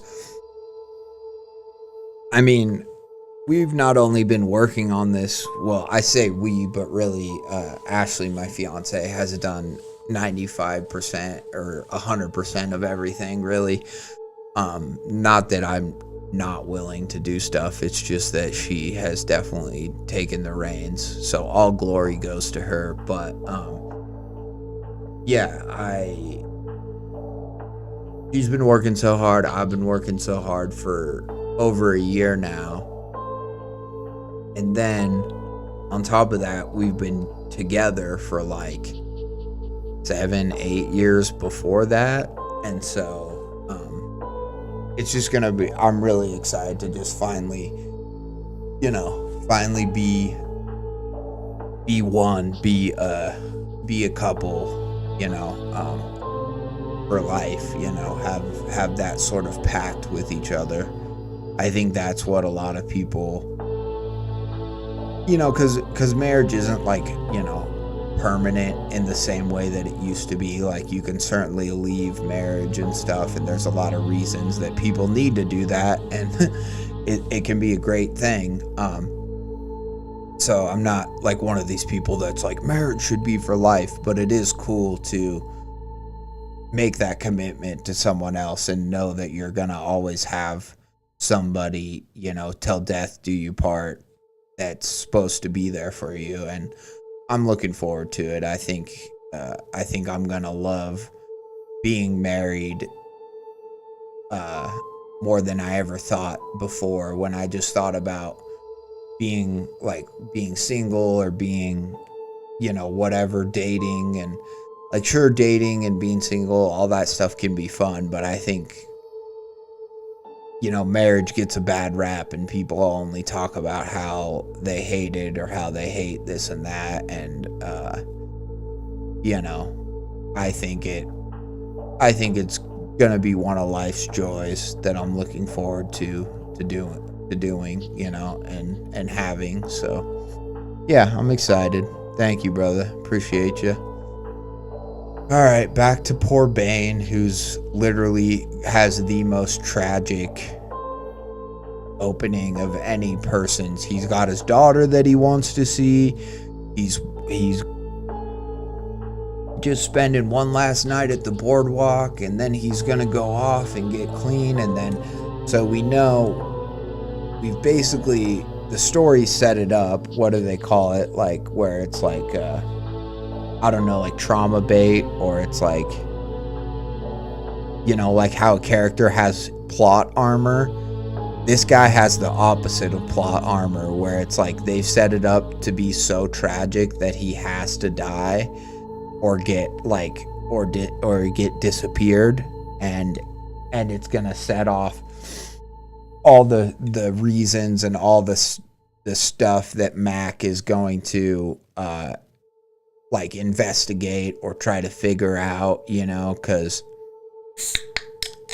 Mac, he's given the guy a slice of pizza and all that stuff. You can tell he really, maybe he's not this way with all homeless people, but he really does like this guy. Like, he really has a heart for this specific big homeless guy who a lot of people kind of ostracize and maybe just run away from because they think he's scary or whatever. It's a shame, it's a shame, because I like Bane too a lot. He sounds like a good man. A good man who's just lost his way.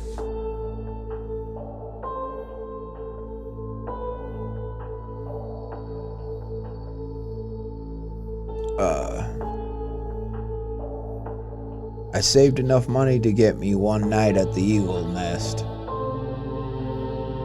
I was hard-pressed to find words. I didn't know he had a daughter.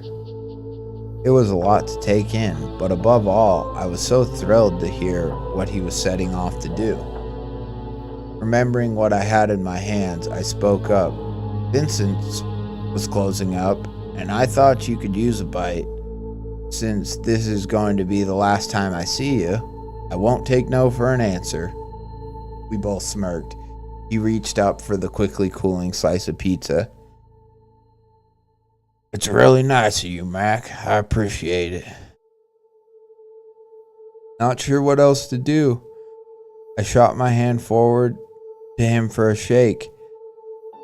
Not sure what else to do. I shot my hand forward to him for a shake. I really think what you're doing is great. It's been nice knowing you. He reached his enormous paw to mine and shook it. You too. I'd say I'll see you again, but I really hope it's not here.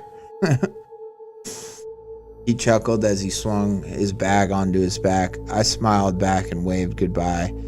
As we made our separate ways, a question occurred to me. Hey, what's your real name, by the way? Maybe I'll look you up someday to see how you're doing. Without turning around, he said, It doesn't really matter. Aww. With that, he retreated into the night and left me to wonder what he meant by that. See, and that's a fucking bummer, because everything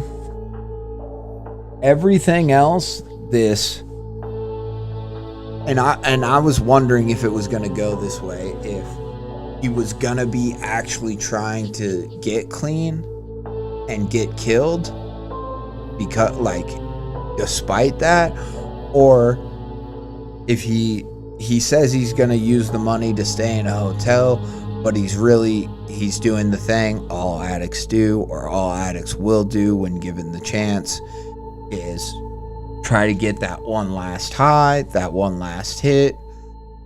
And because of that, he ends up dying, which again, both are completely tragic, but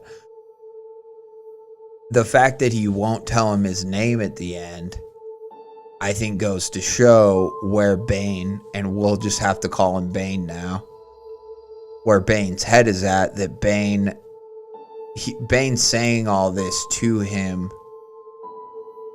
but he's really saying it to himself. He's saying all this to Mac, and Mac, being like a rosy colored glasses kind of guy, you know, optimistic or whatever, is just believing him.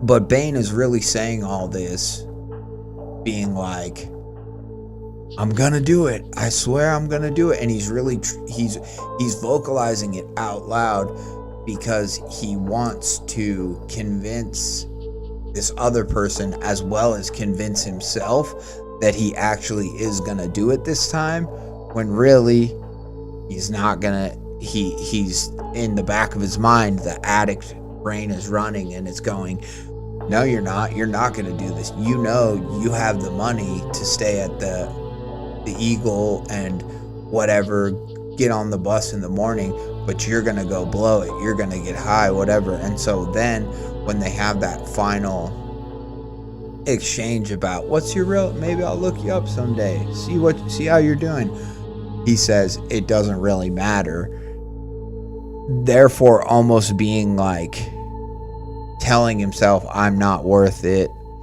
I'm not. And this is the negative self-talk that addicts do when they want to get clean but they can't get clean, or whatever, where they tell themselves like, I just can't do it, I'll never do it, blah blah blah. I don't deserve to be. I've already this is my this is my torture, this is my lot in life, this is what I'm destined for, this is where I belong, because of the bad stuff they've done to feed their habit or whatever else, and so he at the end, by not turning back and saying his name, and by just saying it doesn't really matter, he's almost consigning himself to be nameless and to essentially die, as I see it. I mean, that's my prediction for the story. I'm not really I am sure, because like I said, of the plot armor thing, but at the same time, we don't know for sure that he's gonna die or get killed, but I'm guessing it will, it just seems so perfect that it's how could that not happen,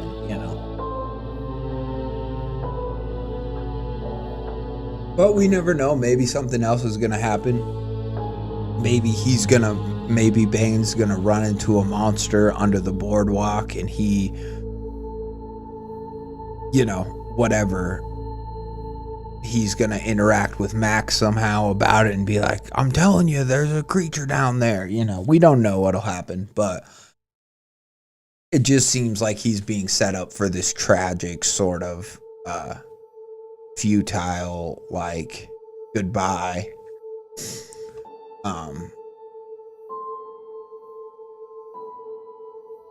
Without turning fully around, he said, it doesn't really matter. With that, he retreated into the night and left me to wonder what he meant by that. I was soon reaching the block where Mix resides. The pub was right off the boardwalk. The neon lights that illuminated nearby were shining across the face of the mighty King Kong's ride.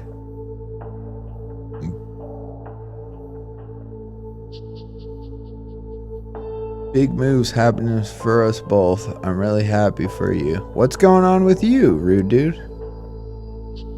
I just moved in with my girlfriend this week, and we've been together for 5 years. Hell yeah, dude. Shout out. That's awesome. That's a big step. Have you ever lived with anybody before? Or is this like the first move in, you know? Because then it's an even bigger step. But, yeah, that's awesome, dude. That's cool. That's, you know, and some people would argue that that's a bigger deal than getting married. Because plenty of people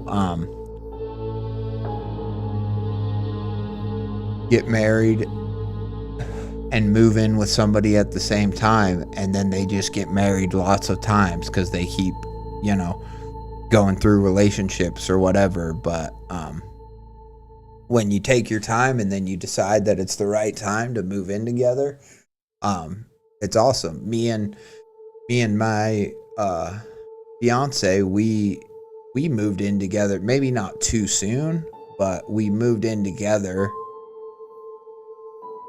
and then didn't live together and then moved back in together when we were finally ready, sort of a thing. You see what I'm saying? So that's important. It's important to take the time and, you know, make sure the time's right and that you're both ready for what that means for cohabitation. I was soon reaching the block where Mick resides. The pub was right off the boardwalk. The neon lights that illuminated nearby were shining across the face of the mighty King Kong ride. Thankfully, my work and home were all within a short walk of one another. Mick's served as the ever so convenient median between the two. Okay. Mick's was also where I picked up shifts in the off season. Okay, so he works there too.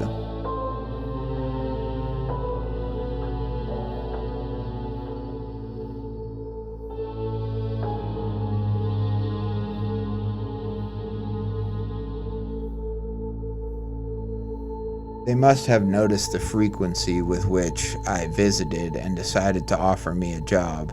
It was a solid gig.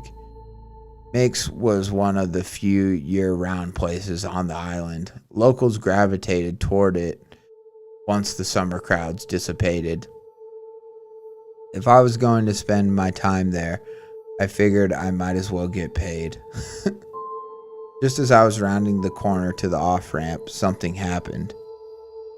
A loose board that hugged the wall greeted my sneaker and sent me tumbling down. Oh, okay. So he just tripped on a loose board. This boardwalk sounds really especially rickety, like should be almost condemned, because he's like, it's making noise as you walk on it, and I'm like, god damn.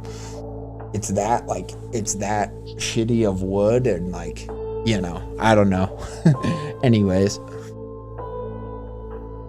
And sent me tumbling down. All this tourism revenue and this damn boardwalk is still old enough for Medicare. I turned over onto my side to see where my backpack had landed. It was adjacent to the culvert.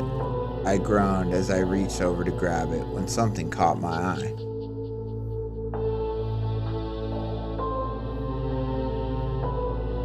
Along the wall, hiding just below the wood, I saw what looked like a wasp's nest.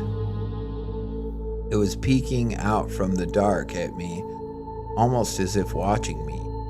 I peered at it with the light of the pub guiding me. This wasn't a wasp's nest. It was a sticky, pale yellow. Its texture looked wet, almost as if it was hot candle wax burning from a flame. Maybe the fall had disoriented me, but I could swear I saw it moving, rising and falling ever so subtly, like it was breathing.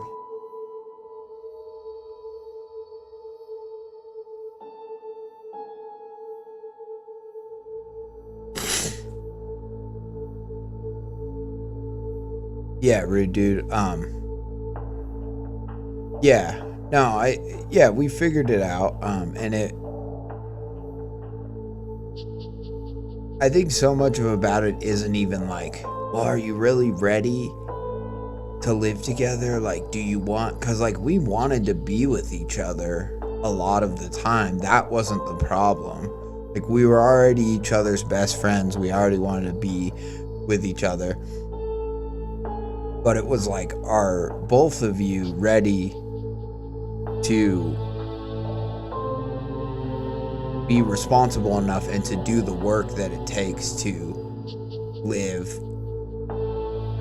on your own together? Like, maybe if you were living on your own before, I think it's maybe a little bit different and, you know, whatever, but just not like living with family or living at home, you know, I think it's different, right? You know, and so it just goes to show that you got to be ready in multiple different areas. You can't just be ready to be with somebody all the time, because I might be ready to be with my girlfriend or whoever all the time, but might not be ready to be on my own, you know, sort of a thing. So yeah, it's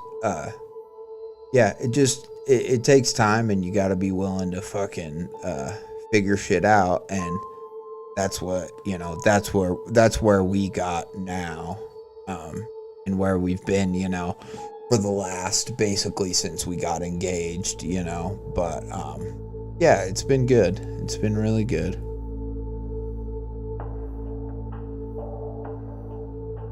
Like, it was breathing. I adjusted my eyes as I leaned in. It wasn't very big, maybe the size of a tennis ball. It was riddled with holes, craters that left very little room for much else. I couldn't help but glare at them. Then it happened. They blinked at me. Ugh.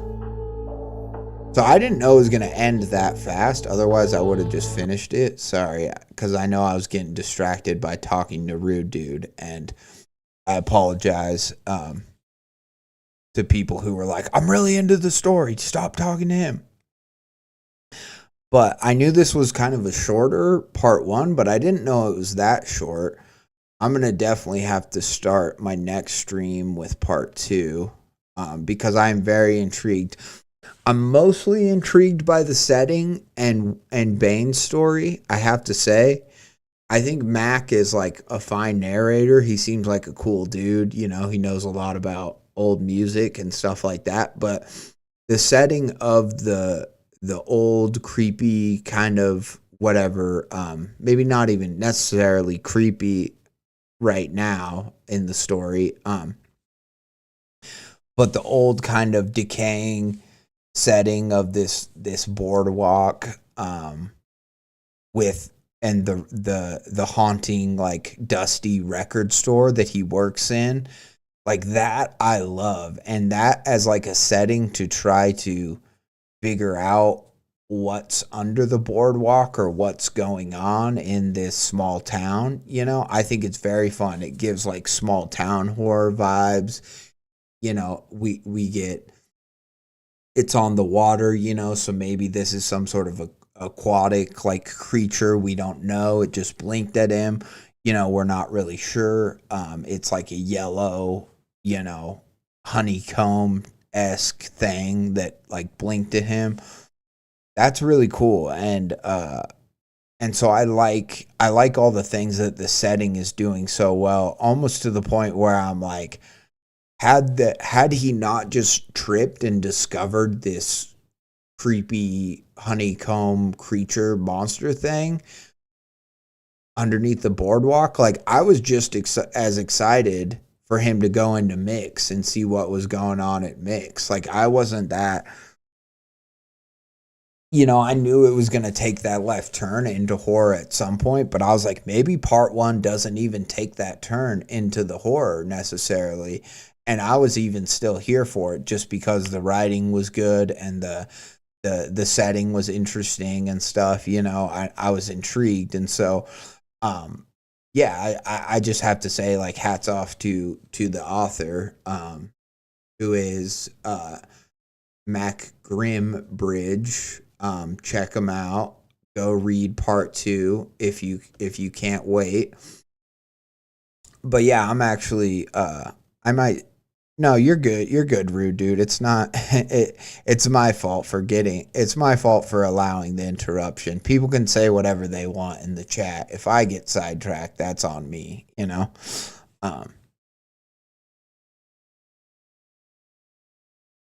I hope I have good insights. I don't know. You know. I just make it up as I go. Honestly, I wish I was like a wise person who like said. Like had like wise idioms to like impart on people. You know what I mean? But my wisdom or my and if I say anything valuable, it's always stammering through it like I just did. You know, it's always it's not gonna, and maybe that's why I'm a writer or why I like to write, because I like to be able to make it sound better and more succinct and more, you know, kind of poetic and beautiful. But I feel like the most important kind of things that are said to me, you know, or that I've learned, it's like are just shit that people kind of said offhandedly that they made up as they went. And then I was like, yeah, that actually was really good advice. So, you know, that's what I'm trying to do here. But it certainly is just stuff that I hope can help somebody at some point, you know, when it comes to me talking about shit outside. Like, I know I talk about it, and I even just talked about it with Bane in this story, but I talk about like addiction a lot and stuff like that. And that's not because I necessarily want people like I want to like that's not because I want to educate people about addiction. That's more just because I want to, well, yeah, maybe educate, but I don't want to preach to people that they need to get sober. That's not what I want to do. What I want to do is like in a broader scope, educate people about addiction more, because I think that there's a difference. Like, people who are full blown like drug addicts, alcoholics, usually know that their lives would be better off if they were sober. So I don't need to try to convince those people. Like, they know. They, believe it or not, most addicts, alcoholics know that if they were able to get sober, that their lives would be significantly better. Most of them know that. And that's not the people that I'm trying to preach to or whatever, but the people that I feel like don't know maybe as much or don't understand it as much are the people who maybe have like crossed paths with addiction or know somebody in their life or know whatever. And those are the people that, or those aren't the people, but if anyone ever hears any things on my streams about stuff like that, like addiction or cohabitating or whatever, I hope that yeah, there can just maybe be some nuggets of insight that can help some people here and there. But yeah, enough talking about me talking about myself talking, which again is super. I'm cringing now even thinking about how fucking self-obsessed I sound. Everybody go, you know, follow macgrimbridge. I wanna encourage more people to do this.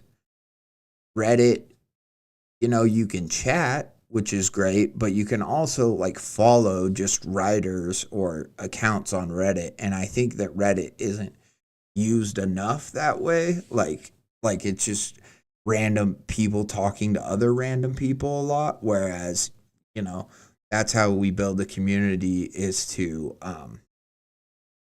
follow each other and to read each other's stories as they're posting and coming out and supporting them, so that you already have a built-in like readership, so to speak, So yeah, so follow them. I think that this is a great beginning. I'm super intrigued, like I said, with the story and the setting. It's got this cool artwork here by Dale Ridgway, it looks like. So that's cool. And yeah, it's a 7-part story. I'm definitely going to have to probably read part 2 on a future stream. I don't know if it'll for sure be the next stream, but on a future stream, I think I do want to read part 2 because, like I said, I'm in. But I encourage everybody else to go upvote this story, go follow this writer, or any of the writers that we've covered tonight, and yeah, check out their stuff. Read the other parts to their stories, or read their other stories if they have them. It's very important to not just read and love a story. And I mean, it's great if you upvoted and comment on that one time, but then also, take note of the author, support them in their future endeavors when you can. That's super important. But yeah, that one was a banger beginning. A little short, but not even a little short. Because I kind of liked where it ended too. But I think if I had anything critical to even say, would just be that the fact that he just trips and notices this honeycomb eyeball thing. It seemed a little fast compared to every other part of the story where it was maybe not taking its time, but it just seemed like I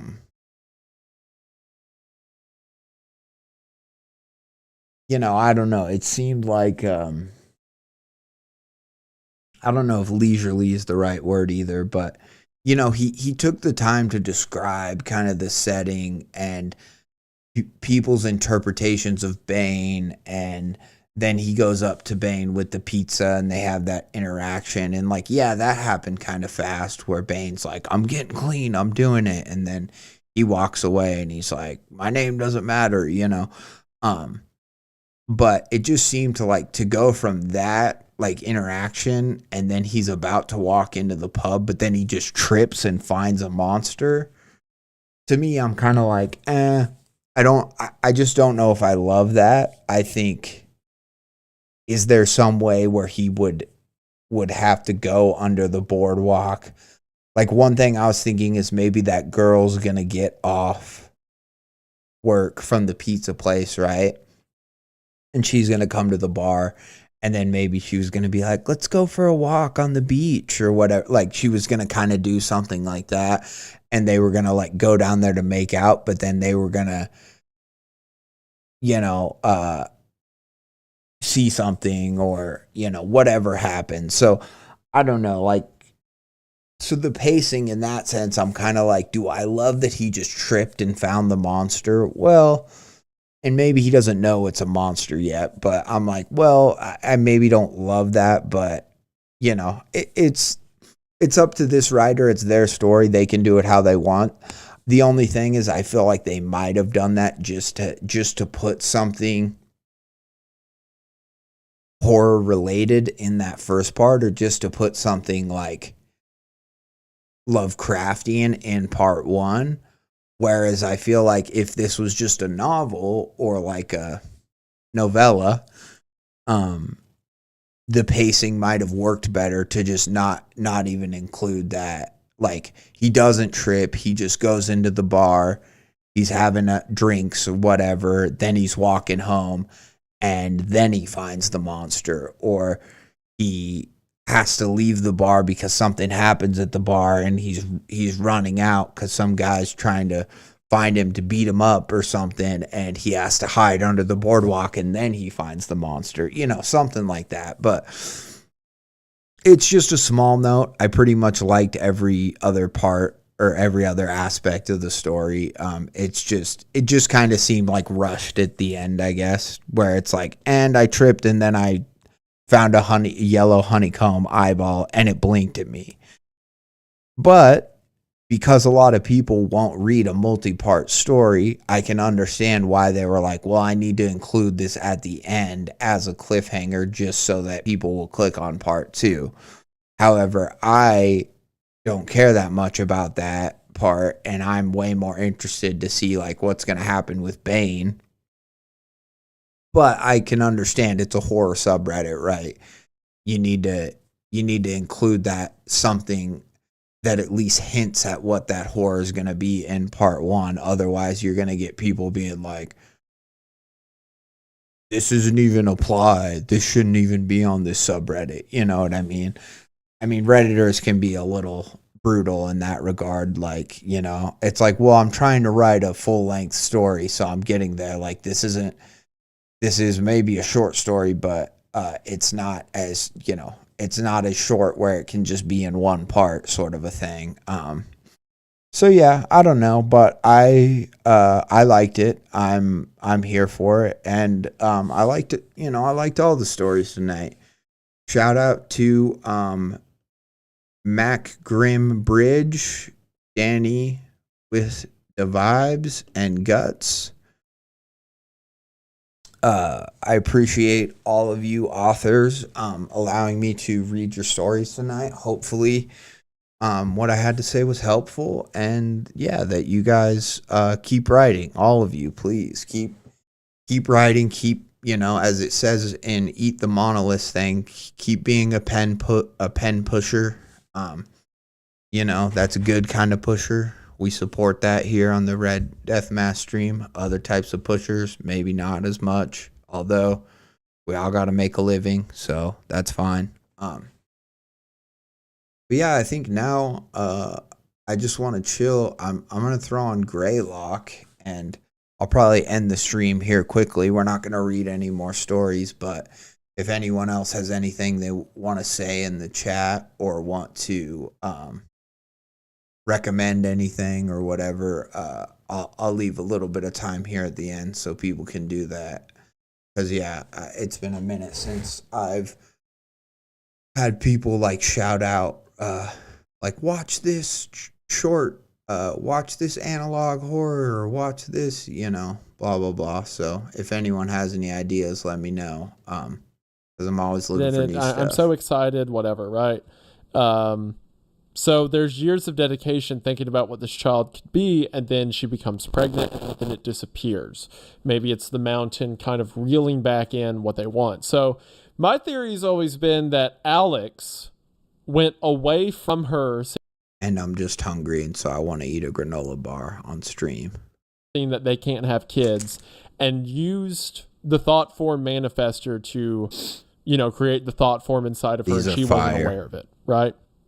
Right. But Almond, I hadn't put together valleys, that so because good. her death was in 87 and addicted. the tape that we see made for Alex Marsh was in 93. So it might be more likely that maybe Alex was trying to thought form her back, potentially, or alternatively, because he potentially had created a thought form before with Tiffany's pregnancy. Maybe that's why Unit 13 was recruiting him. There's a lot of scenarios. I want you to picture yourself standing outside your house in your front yard. She's definitely being indoctrinated into this system right now. Well, yeah, and to Danny, yeah, you're welcome.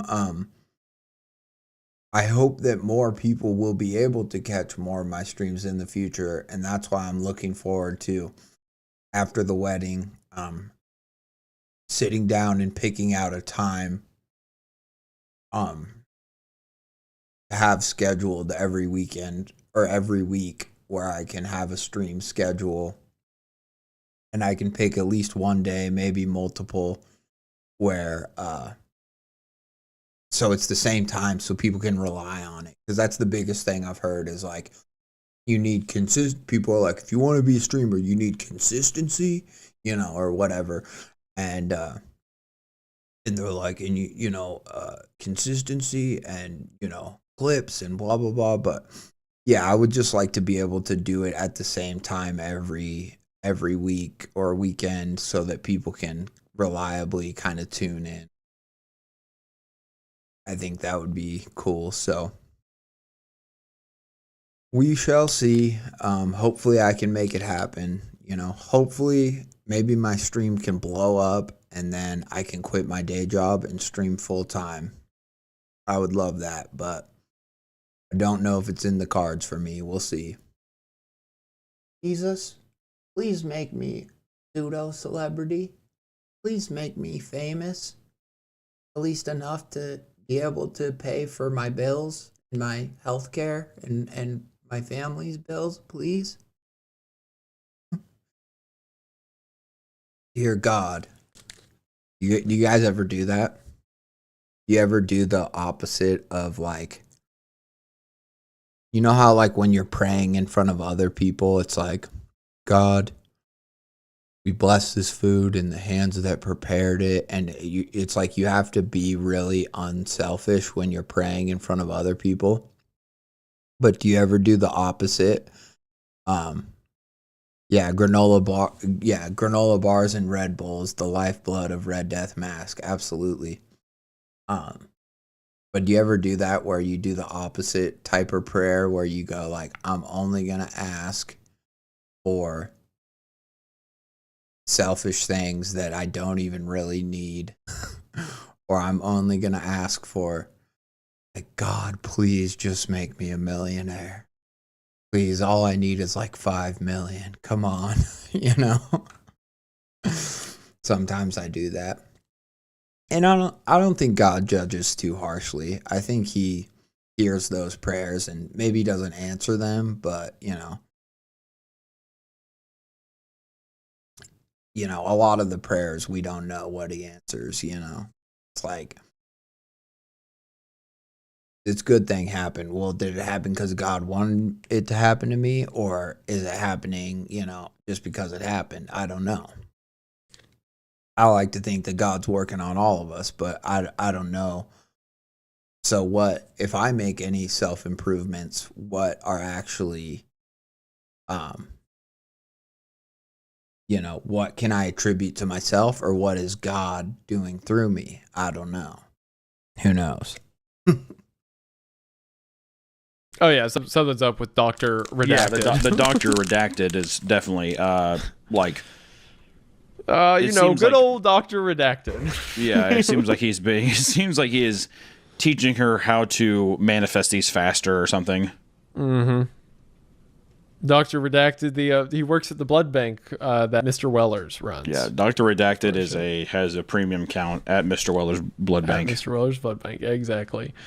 Good old Dr. Redacted down there with Mr. Wellers. Down there with Mr. Wellers down there. Down there with Mr. Wellers. They take children like this here, Tiffany, and teach her how to control the unspeakable horrors of Mount Greylock, you see. Unspeakable horrors of Mount Greylock down there. Unspeakable horrors is what's Mama cooked for supper. Throw it in the jambalaya. It's a beautiful day out with big fluffy clouds and a blue sky. No one else is around. Wind calms down now, and you begin walking very slowly towards the front door of your house. Step. All right. Adios, amigos. Bye.